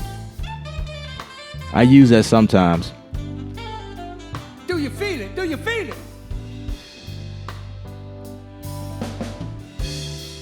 I've wasted all my tears. Let's pull back on the reverb. Wasted all those years. Nothing had the chance to Now, be good. with auto-tune, auto-tune is a total different process, and I charge extra for auto-tune because when you go in and do auto-tune, that's like a different beast. So I use Melodyne when I auto tune, and you really fixing vocals. You auto tuning. I'm not doing like T-Pain auto tune. I'm actually going in and keeping the vocal sounding close to natural as possible. So that's a whole different ball game. Now, if I'm doing that, then that's a different type of fee for that, because that takes longer, because you fixing vocals manually, you moving them in place. It's not no auto and tune it automatically and you done with it. It's like yeah, it's kind of a process. It's a process. So for this, I wasn't asked to do auto tune on it. If I feel like if they wanted auto tune, they would have mentioned it and then we would have discussed it. But I don't think it sounds that bad. You know what I mean? If they get it back and like, ooh, no, you know that. Now if it's I don't know. Sometimes I'll just use better judgment. If I feel like it needs auto tune, I may go and fix something real quick. Like, oh, I need to fix that because that's just sticking out there. You know what I'm saying? But we old people. Yeah, man. It's a better place. Check 1 2. Mic Okay. check.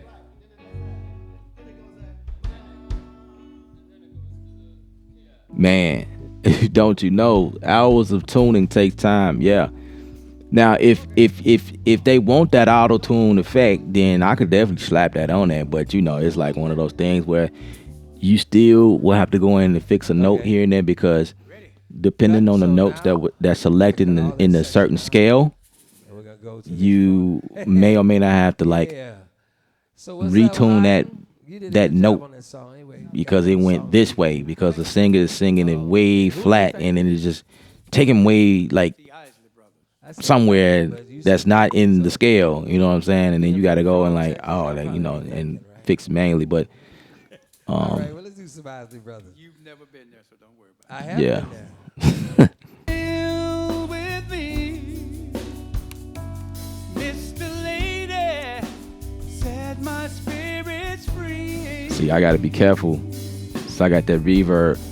New love to find, and though I leave another behind,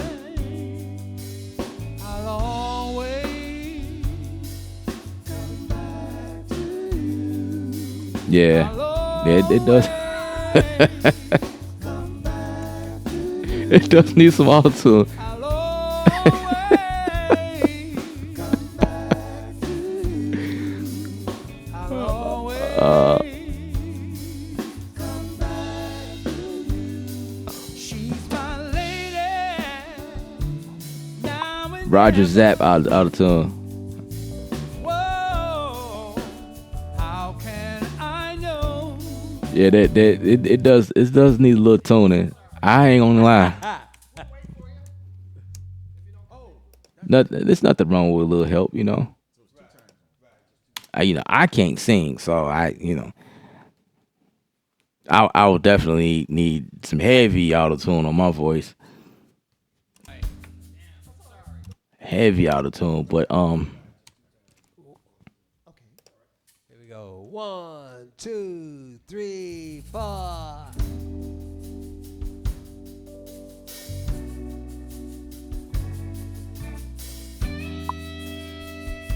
yeah, I'm gonna go back and fix some of the. Set my spirits free. I kind of want to put some of the vocals in there. New love back to you. Let's take the group off. Come back to you. Come back to you. Come back to you.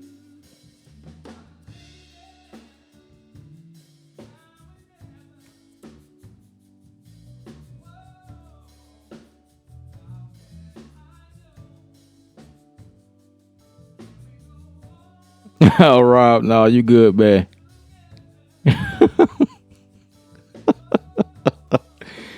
you all right. You're all right, Rob.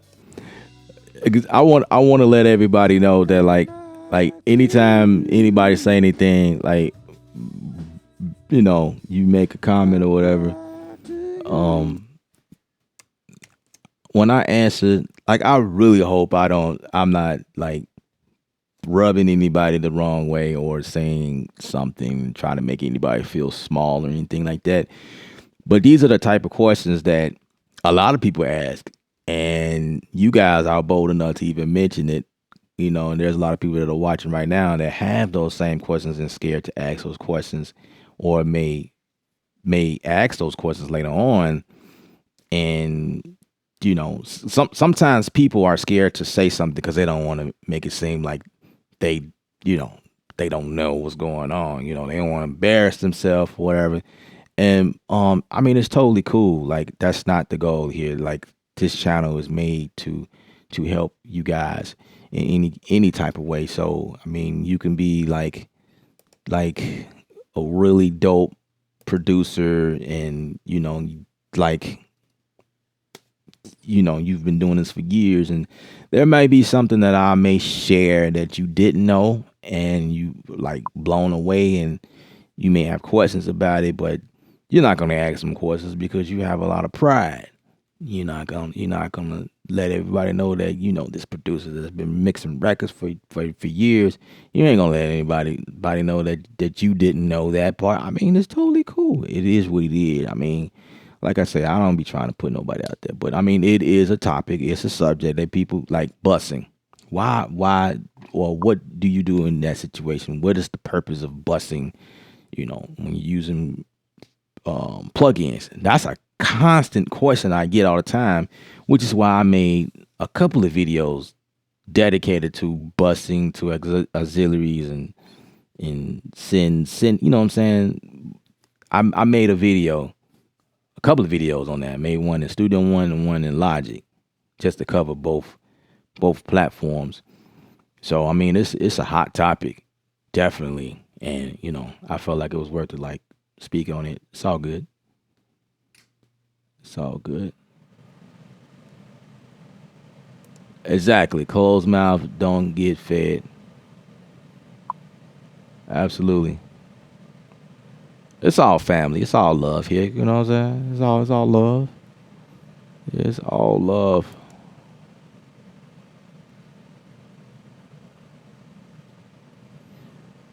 You ever mixed with pink noise or white noise?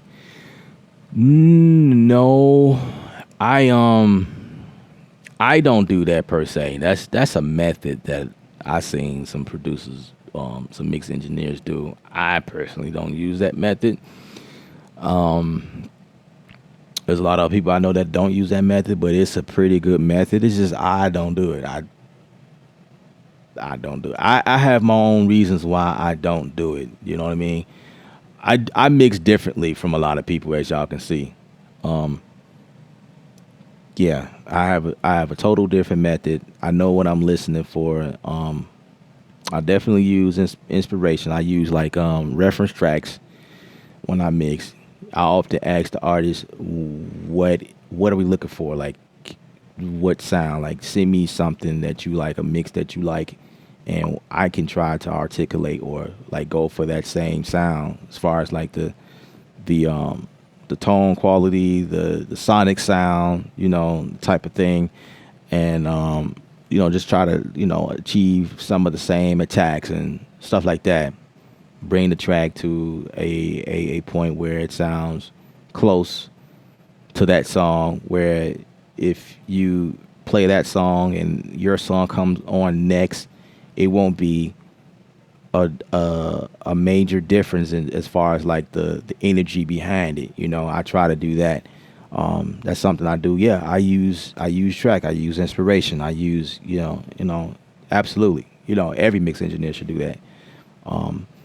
But yeah, I don't really do the pink noise, white noise thing.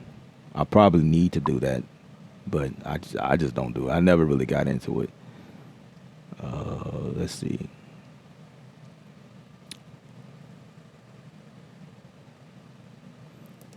So you listen to the plugins first and then worry about the technology after. Yeah. Makes sense. Makes sense. Like that's like what I do. When I put plugins in, I just listen to what they do. Listen to what they do to like. It's kind of what I was doing here. Like there's moments where I just kind of like pause for a second, just listen to the track, and then I make my decisions based on, okay, this kick needs this. I need to do this. I didn't put much on the kick. The recording is beautiful. The recording quality here is awesome. I have dealt with some recordings that was not awesome. It was really bad recordings, and I had to do a lot of things to salvage the track. Use a bunch of plugins to articulate things here and there, and to the point where I had to replace drums. I do that often. That was something I would have done to this one if I felt like the kick wasn't recorded, properly, or the snare. I was going to switch that stuff out, but it was done pretty. They did. This is a pretty good recording. I love working on stuff like this where the recording is perfect. I don't hear any glitches or any feedbacks. The only thing I hear was something with somebody accidentally hit the mic. I could nudge that out. And plus, that part of the vocal wasn't supposed to be in there because that was the mic that was it Pure Vision said that was the drummer. No, it wasn't the drummer. It's this dude is sitting in front of everybody. Oh, the guy that's talking and introducing the songs or whatever.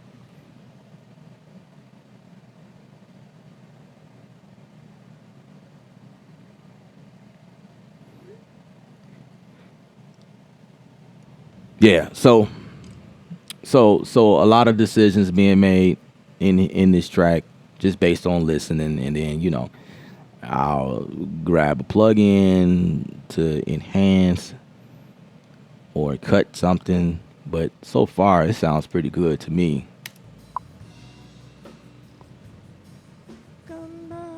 Yeah, the room mics pick up everything. That's why I have to make like wise decisions. And which is the reason why I went ahead and add the vocals in now. I didn't even really finish with the music like I usually would do. But because of the way this was recorded, I need to kind of introduce the vocals in now to see what's going on. Whoa, how can I mean, it sounds big already now. Can we go all the way together? Whoa, let it be so. So we'll say our last goodbye, and we'll make it this time. Oh, I know you good. Ask whatever questions you want to. to a paradise out beyond the sea, Atlantis. Back to you. I'll always come back to you.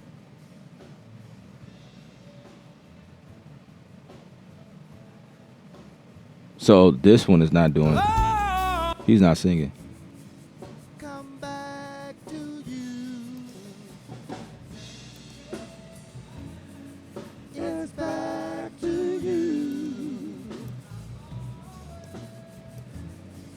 Come back to you. Let's get that back. Yes, back to you. Come back to you. Yes, back to you. Come back to you. Wait, this one is labeled bass.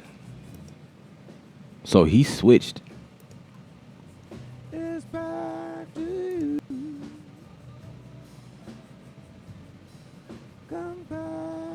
It don't matter. I was looking for the high note. That's the reason why I was, because it's labeled bass Fox. I'm like, wait, where's the high one?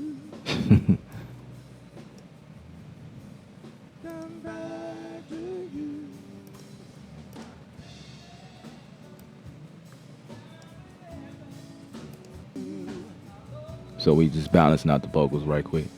Come back to you. Come back to you. Come back to you.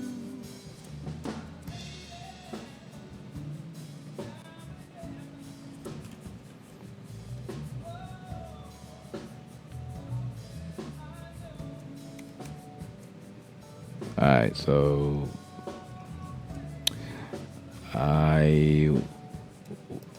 what I would do here is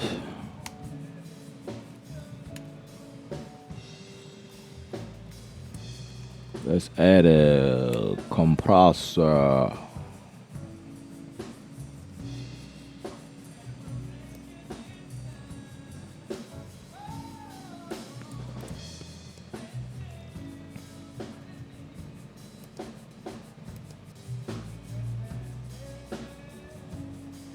Comes back to you. Come back to you. Comes back to you. EQ. Come back to you. Comes back to you. Come back to you. Just kind of pan it just a little bit.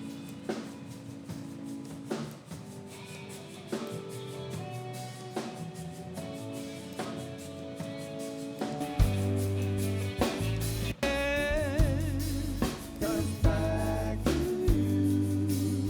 I'll always Come back to you. What is he doing? Let me see.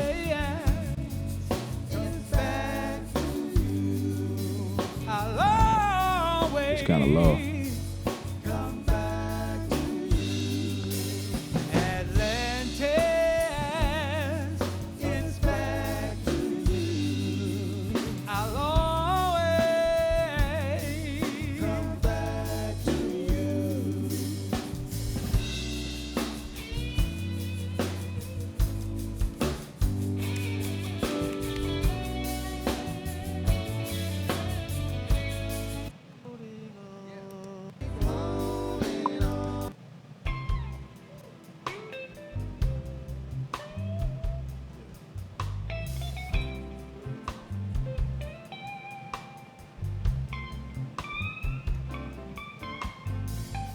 Got to bring the piano up on this one.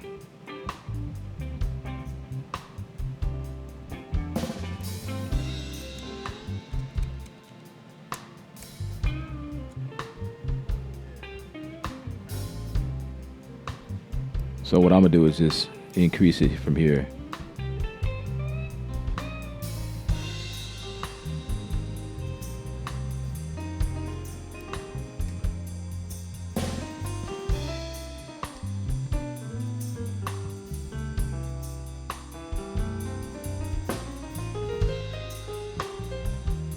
Yeah, the background is muddy right now.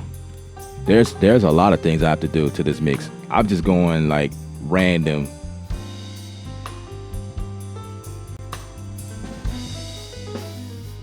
And it's also giving me the chance to kind of like hear what's going on throughout. Like it's giving me like an idea of what I need to do as well. So I listened to this music. I just did like a rush through earlier, and I'm just, I'm mixing as I go. You know what I'm saying?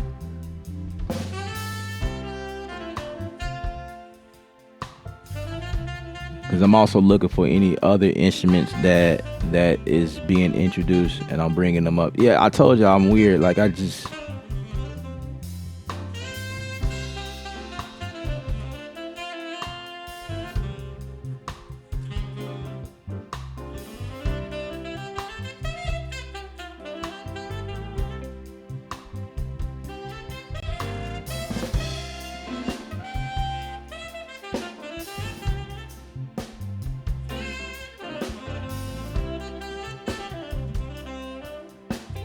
This one sounds pretty cool. It's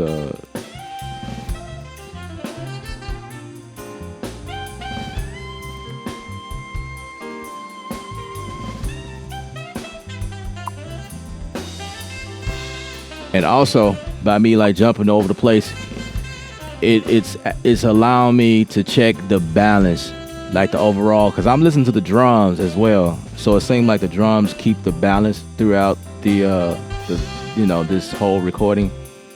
It's like, okay, so it's nothing I have to like.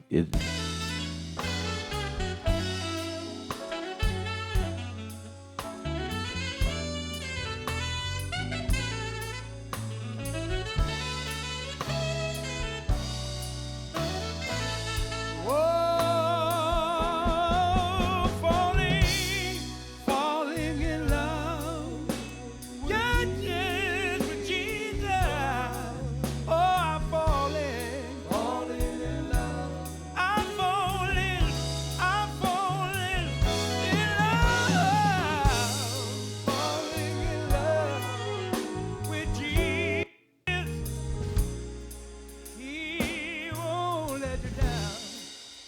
I know he's mine. He's mine. He's mine. He's mine. Oh, mine. Guitar play.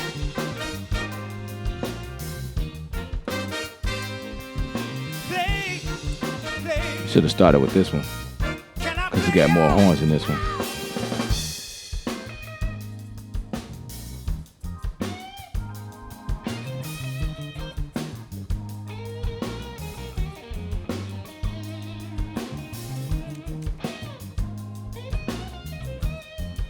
Yeah, multiple songs in here. This is like oh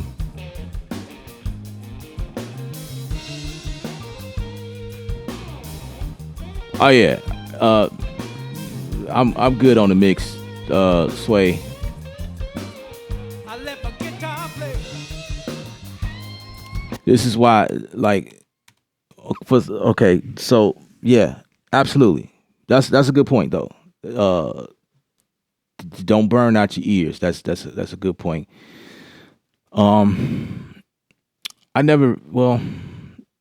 I do as much as I can in one sitting, and then I step away and I work on something else, or I just do something totally different. Like I'll get bored after a while. Not necessarily bored, but like it's like you say, ear fatigue. Like it's just like when you're in front of something for so long, and you just need another perspective or a fresh perspective. You need to step away from the mix, get some fresh air, go to sleep, come back the next day. That's why I really don't like to turn over mixes in a day. I tell people I can get it done within a couple of weeks. That way it gives me a chance to work it out and like really iron out all of the kinks. Like I'm actually working pretty fast right now in this mix, but like I'll spend the first day usually like organizing the tracks, seeing what everything is, doing stage gaining in here, and like just kind of get like a basic mix. You know, I probably will work with that, and I'll shut it down. I'll walk away, fresh perspective. I may come back later on that evening or the next day and open it up again and start working on it some more until I can get it to something. And then when I come like to a okay mix, like a final run, I don't send the artist that yet. I shut it down. I come back. I listen to it in the car. I listen to it on several several platforms like my phone or whatever. I'm listening to the kick, seeing if it's smacking, if it's kicking through. Because I know that a lot of people are looking at stuff on phones these days, laptops, that type of thing. And so I definitely check my ground. I check it against other mix, make sure the mix is good. I study it, you know what I'm saying? I make sure I'm good before I hand it over to an artist. And then usually when I get a which reminds me I have to complete something just based on what I'm saying. When I get a revision back, like something that they want to change, is usually like, can you turn down the BGVs too loud, or can you turn up the lead vocal? You know, it's just, you know, bring it up just a smidge, but everything else is good. It's like stuff like that. Or can you I don't know, the guitar's too loud or something, because everybody's different. Some people want to hear their guitars, and some people don't. Some people, you know, it's like, it just depends on the people you work for. And so the different requests from in their perspective is different from me per se. You know what I mean? So I'll do what I have to do to this mix, and I'll send it off. And then I'll get the guy's perspective, and if he like it, then I'm done. If he don't, I'm not done. I'll go back to the drawing board, make whatever changes, and you know what I'm saying? It's yeah. I've been doing this for whew, I've been doing this for a long time. It's like, man, I kind of started my journey like in '95. This was like when I was like a kid, you know what I mean? Like I started this journey, yeah, like 1995, I think. I think I was in high school. Started music production and mixing for people, and going to studios and learning from people, and I picked it up. I started in Pro Tools and then just went from there. Yeah, man, it's kind of a life journey of mine. So that's why I like Studio One, because it's faster to me from what I used to use over the years. Like Studio One is the business as far as mixing. That's why you guys will never see me come out of Studio One as far as that go. But for music production, it's like, I don't know.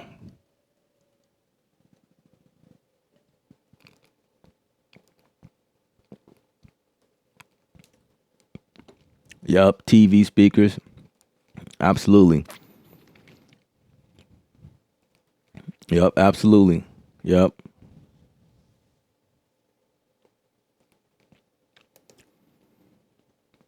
Letting you jump around also gives you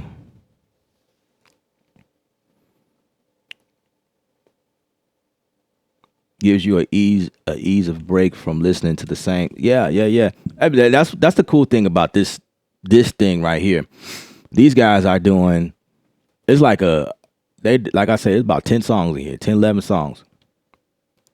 And it's like, it's pretty cool.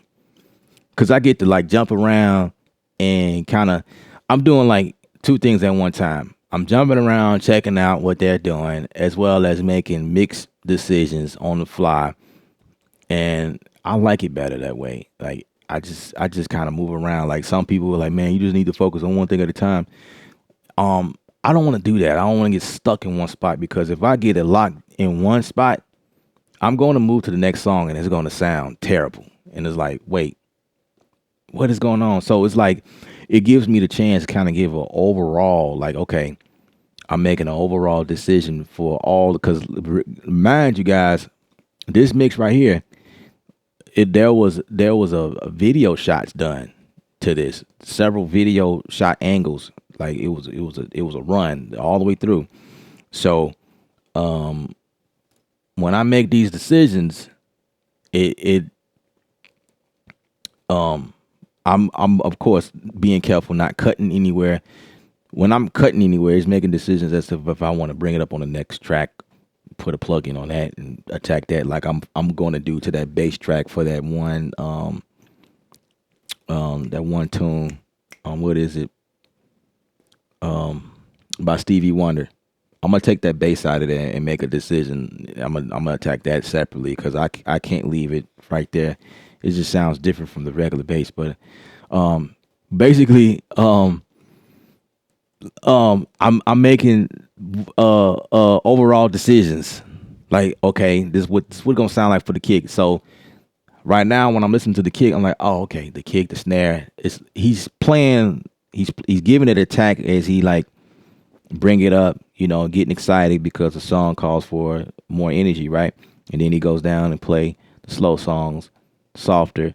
So like overall, I'm listening to him like, okay, it sounds pretty good, like both ways. It's not because if he going and playing, you know, where he cracking the snare a little more, I would have made a decision during the song that was slow and he hitting the rim shot and made a decision and nailed that. And then when he go like this, I'm like, oh, my compressor, he hitting that compressor too hard. You know what I mean? So it's like, you know, that's why I tried to start off with a song that had more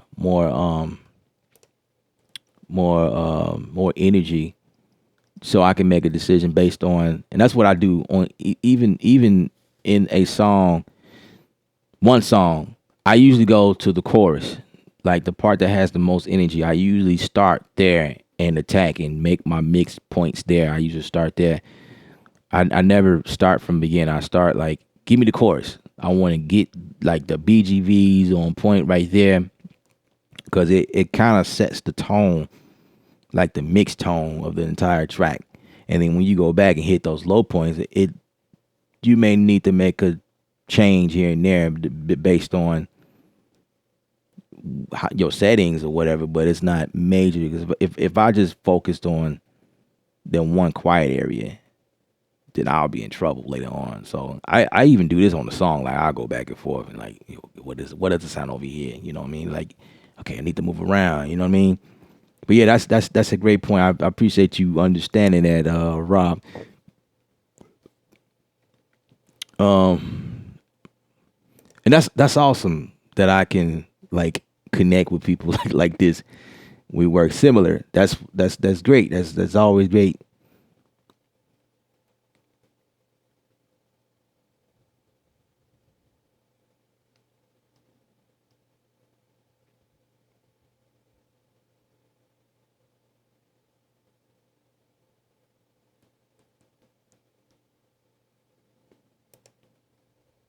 Okay, so you said is it my computer that looks blurry, Evot? I mean, you might be correct. You might be correct, and I just need to change something on my end. I mean, it doesn't look.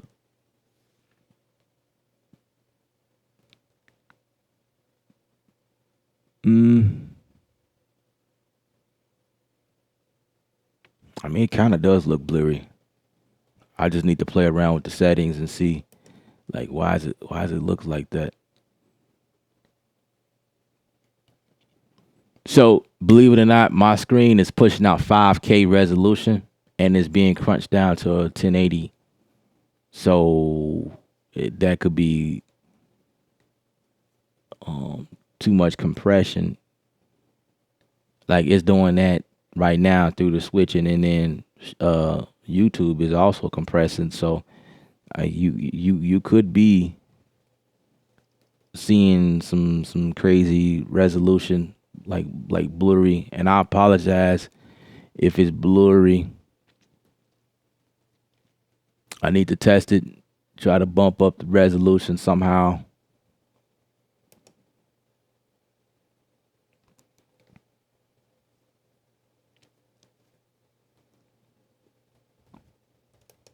Guitar play.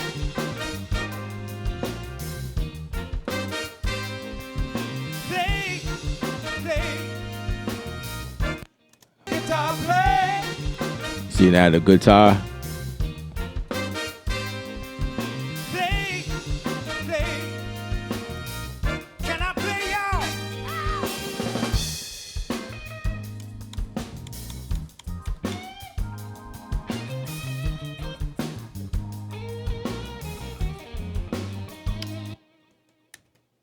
Therefore, want to make sure that you do not leave latch on. Guitar play.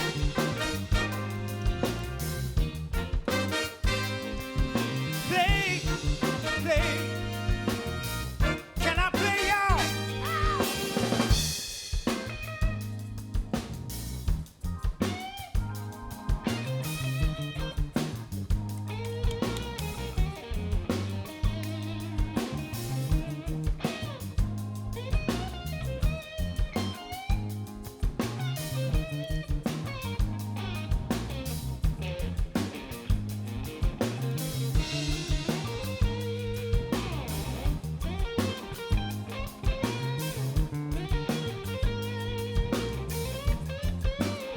I let my guitar play.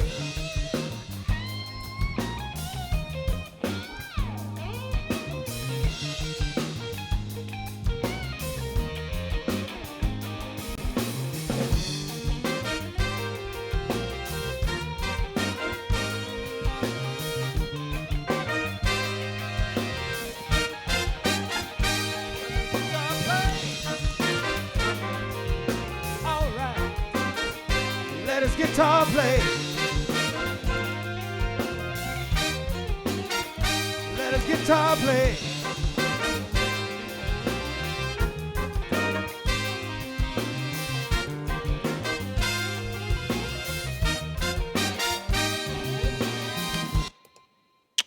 Oh, I didn't give my horns a folder. Oh, yes, I did. Yes, I did. But I didn't give my horns a bus. That's what it is. Kill it over the top.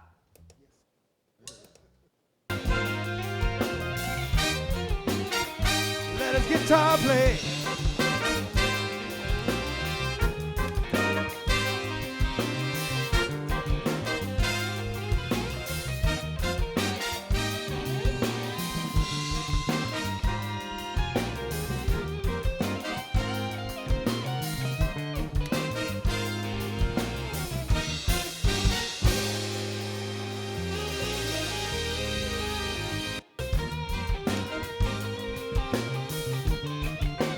All right, so make a decision right here. All right. Let the guitar play. Play. All right. Let the guitar play. All right. Let the guitar play. Horns don't sound too bad right there.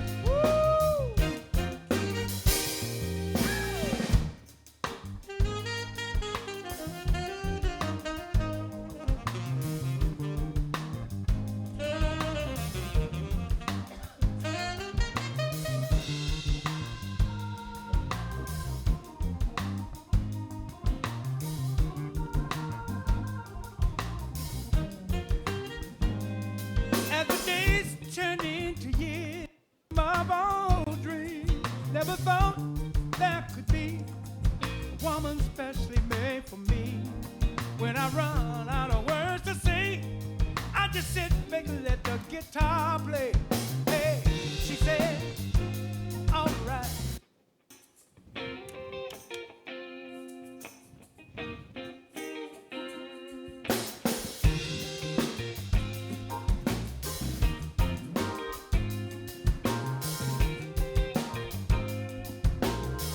Wait a minute. When I told you that I loved you, girl, I meant that. I didn't stutter. See, you've always been there for me. You're the dream of all dreams. Never thought there could be a woman specially made for me. When I run out of words to say, I just sit back and let the guitar play. Hey, she said, all right. Let the guitar play. All right. Let the guitar play. All right. Let the guitar play. Woo!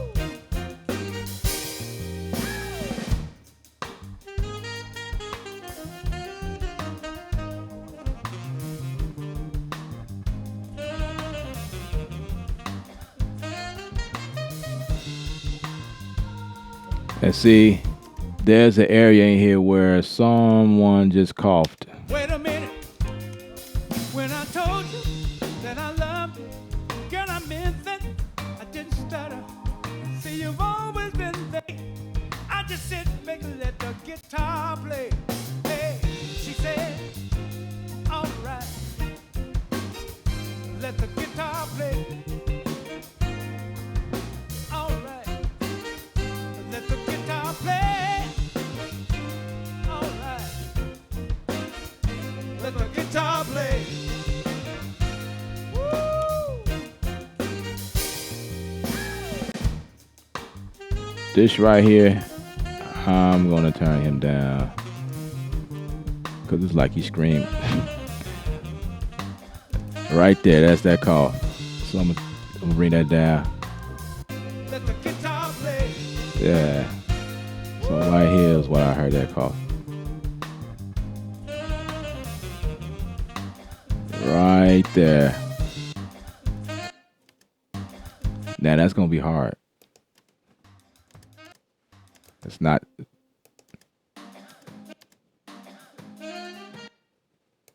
Okay. So I could do this. But that's everywhere.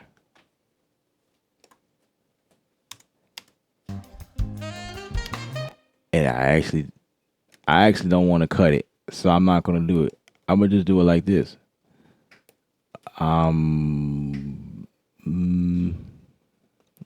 Let's do it like wrong command. Let's see.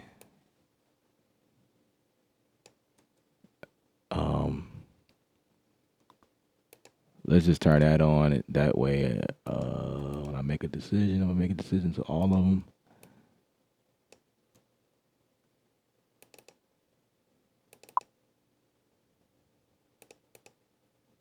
Just kind of bring it down.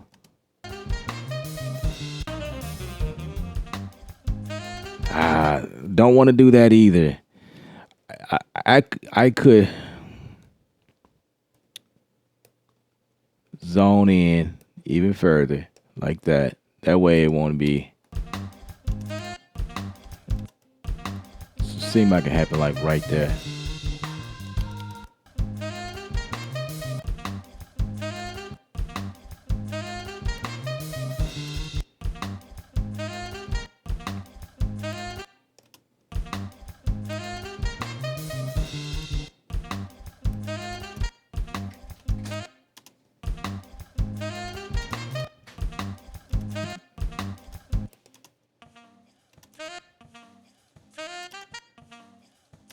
I'm gonna cut it out of the sax and just put like a, yeah.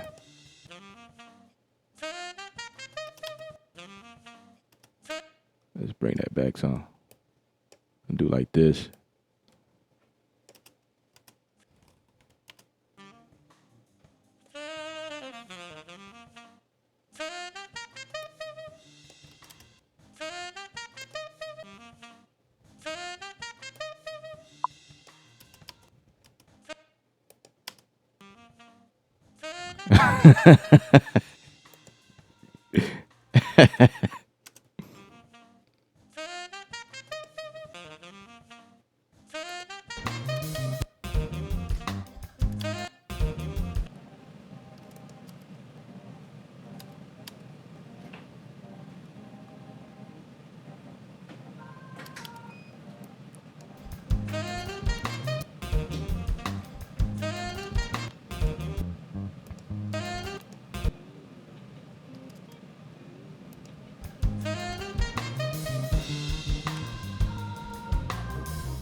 As the days turn into years, me and you, we're still here.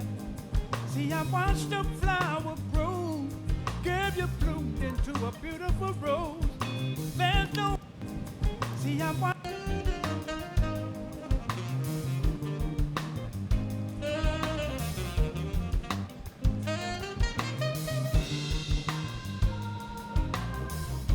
So right here's where I made that change.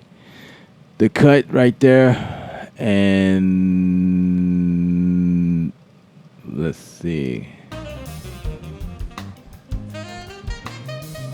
Let's see if it's coming through the drums.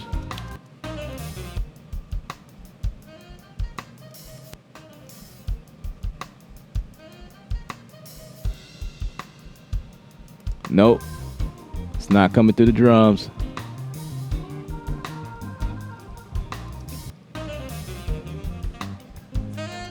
See, what I'm trying to do is avoid changing, making a change in the ambience. That's the trick.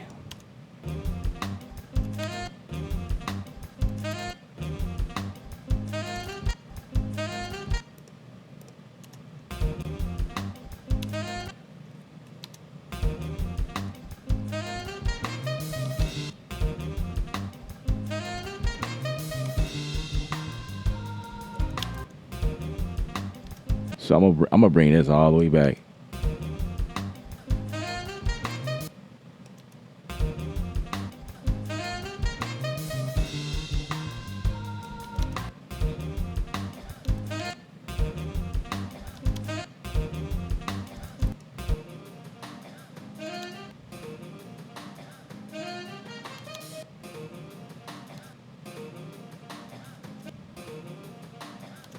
You know what? Sometimes I do stuff like, okay.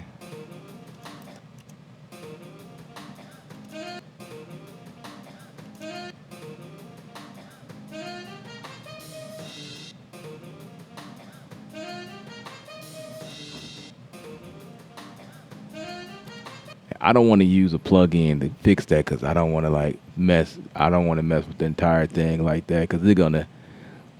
I can take that out and you not even know. So I'm just trying to figure out the best way to do it with something with a track like this. Because there's so much like ambience going on. I want to make it sound natural as possible.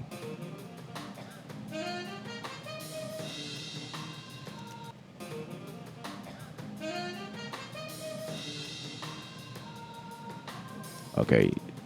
Let's try this. I'm gonna try to match it. Let's see.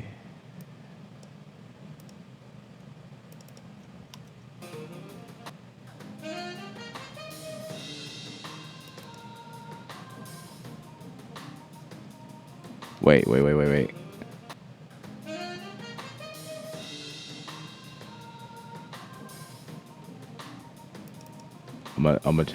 I'm gonna take this here. Let's see. I'm gonna copy it.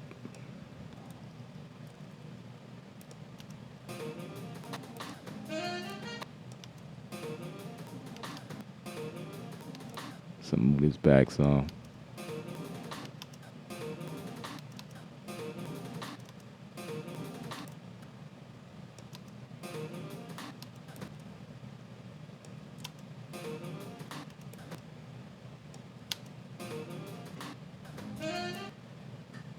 Right there.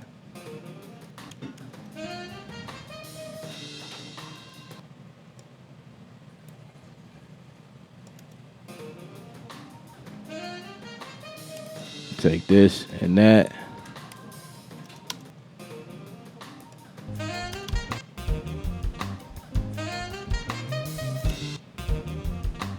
Just nudge it just a little bit more, like that.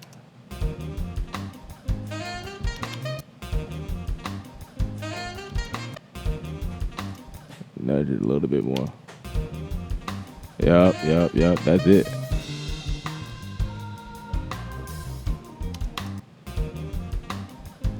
Ladies and gentlemen, I just took out the cough.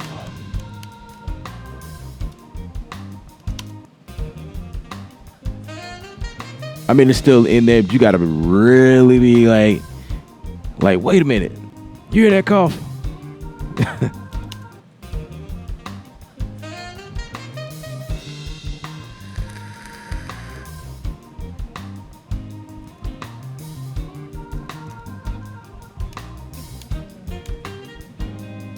As the days still here. See, I watched the flower grow, gave you bloomed into a beautiful rose. There's no way that I can express all the ways you brought me happiness. When I run out of words to say, I just sit back and let my guitar play. Play. All right. I let the guitar play. All right. I let my guitar play.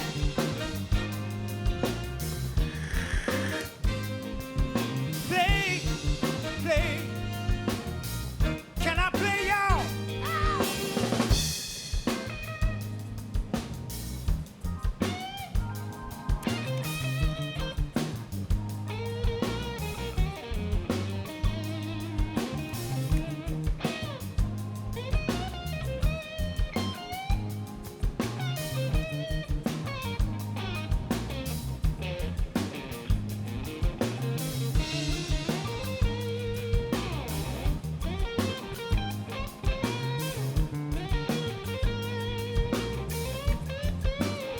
I let my guitar play.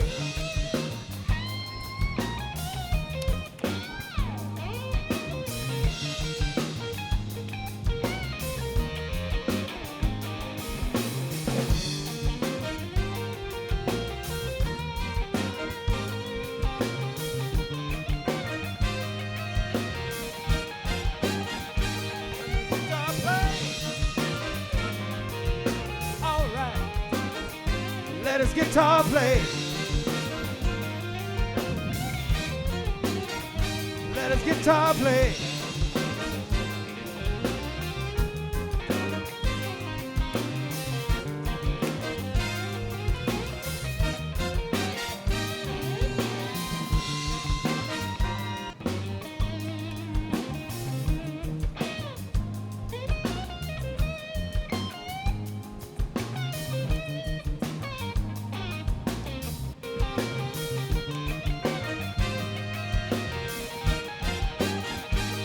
Guitar play.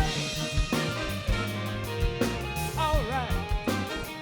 Let us guitar play. Let us guitar play.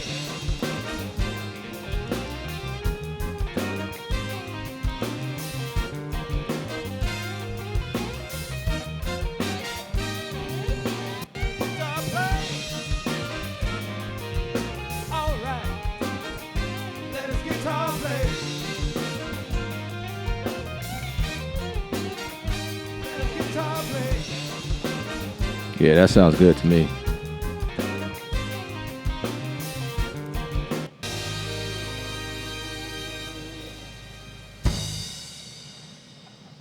Yeah, Todd Pasno. Kill it over the top. What you see over there? Yeah. Now, I don't know if that cough Yeah, we is got going to one make too. any difference right there, What's up, J. Ron? but I'm going J. Ron in the to house. attack it anyway. Pleasure to meet you, sir.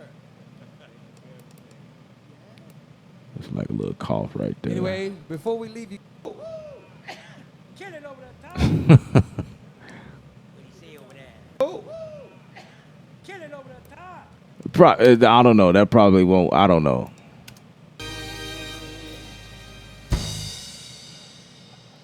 Yeah, Todd Pasno. Kill it over the top. What do you see over there? Yeah. Well, y'all, we got one more tune to do before we get out of here. What's up, J. Ron? It's been wonderful.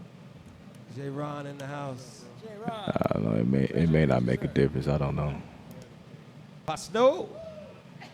Kill it over the top. I'll let Preston tell me if he. Yeah, if Todd that's, Pasno. I lowered it in that section. It sounds like that's not making the cut. Like that's not going to be on. Well, y'all, we got one more tune But to do whatever. before we get out of here.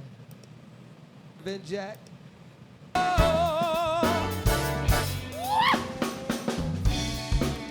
All right.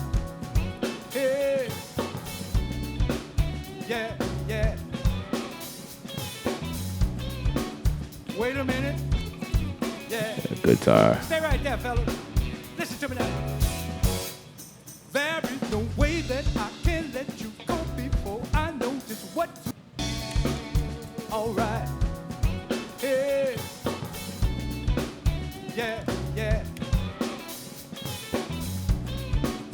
Wait a minute.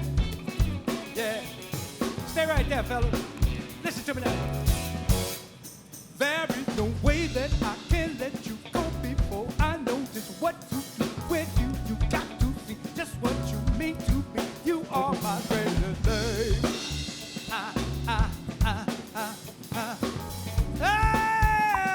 Nope, not value. Remember, not value. This you can bear. Stood right beside me, girl, and I won't forget. I really love. All right. Hey. Yeah, yeah. Wait a minute. Yeah. Stay right there, fellas. Listen to me now. There is no way that I got you, Press. I know just what to do with you. You got to see just what you mean to me. You are my treasure, babe.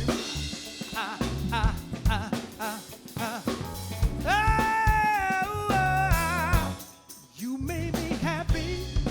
That section with the call just sounded like one of those things that's gonna be faded out towards the end of the video or whatever. However you chopping the videos, it's just because like dude just gave a shout out to the drummer and it just sound like they went into like kind of like a between song type deal, like okay, you know, discussing what they're gonna. I don't know, because then he started announcing the next song too, so I don't know. I may tackle it. I don't know. It depends. Like when I get done with everything, if it bothers me, I'll just try to clean it out, make better sense of it. I ain't gonna spend too much time on it. I just want to get the mix done. But like I said, I'm not gonna be able to finish all this on the stream because yeah, we've already been doing this for like was it 3 hours? We've been streaming live 3 hours. So I'm gonna end it here, guys. I hope that those of you that was watching and still watching, that you learned something from this. Maybe not. Just came to chime in and see what I'm up to. That works as well. I'm going to give it a break and probably come back to this mix tomorrow, because as you see, I've spent like quite a good enough time tackling, like, you know, so I'm gonna go back in and like really, you know, listen to it out on the speakers. I'm not gonna wear the headphones. I will at some points, and that's even another topic. Should you wear headphones or should you listen to it through the speakers? I think both should work. You should do both, because with headphones, you can hear certain things that you're not going to be able to hear on the speakers. But keep in mind that there's going to be people that listen to this on headphones. There's going to be people that's going to do that. And they're going to pick up some stuff that most people won't hear. And you as a mix engineer could be in trouble because you let it go, because you didn't really do a thorough listening and try to fix problems or whatever. So that's my job, to go through and just make sure it's clean as possible. But keep in mind the other factor is that it is live. It is live, and there's a lot of mics that's picking up everything. You know, I look at this as, if you guys remember Marvin Gaye record, like when he did what was the name of that song? I think it's Mother.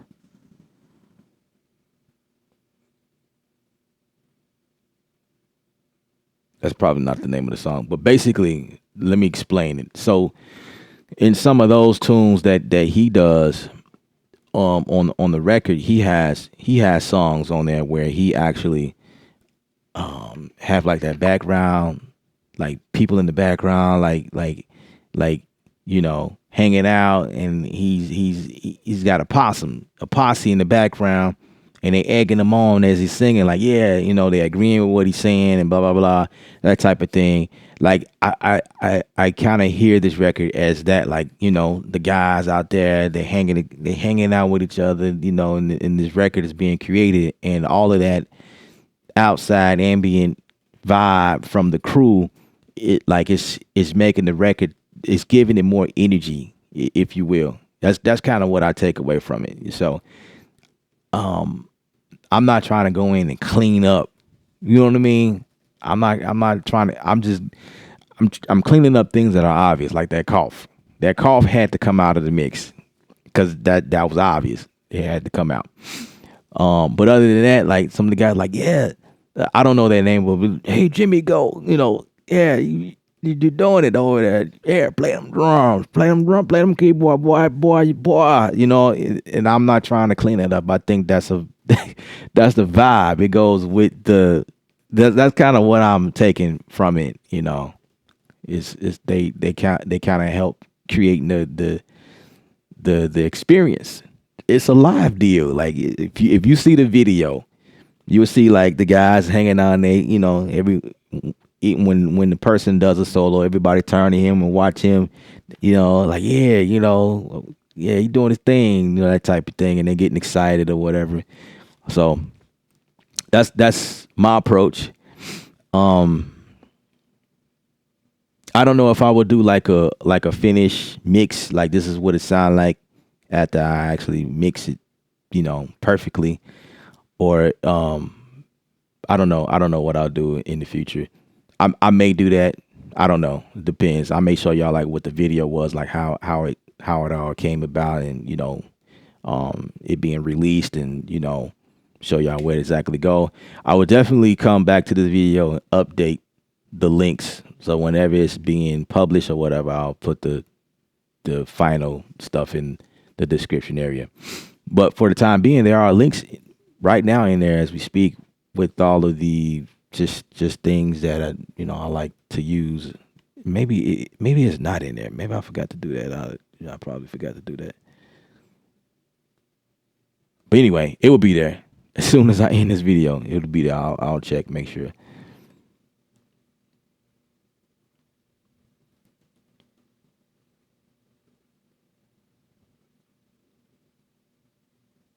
All right.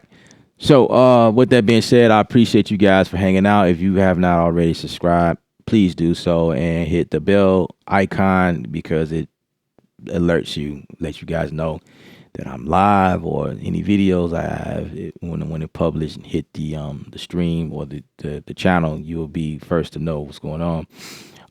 Thumbs up on the video. For those of you that hit thumbs up, I appreciate it. For those of you that was watching and haven't hit the thumbs up, yeah, I appreciate it, because I know you're going to do it. I know you're going to hit the thumbs up. I appreciate it. I have t-shirts and stuff available. That helps the channel. It helps me grow, whatever, pours back into what we're doing over here. And that's going to be it. That's all I have. I have machine course for those of you that want machine. You want to learn how to use machine inside of your DAW. There's a course available, creativeu.com. All right. My name is Ella from Creative Sound. I'm signing out. Remember, music is art. You're the artist. Paint your picture. Y'all stay safe out there. Stay creative without rules also. That's definitely worth mentioning. Yep.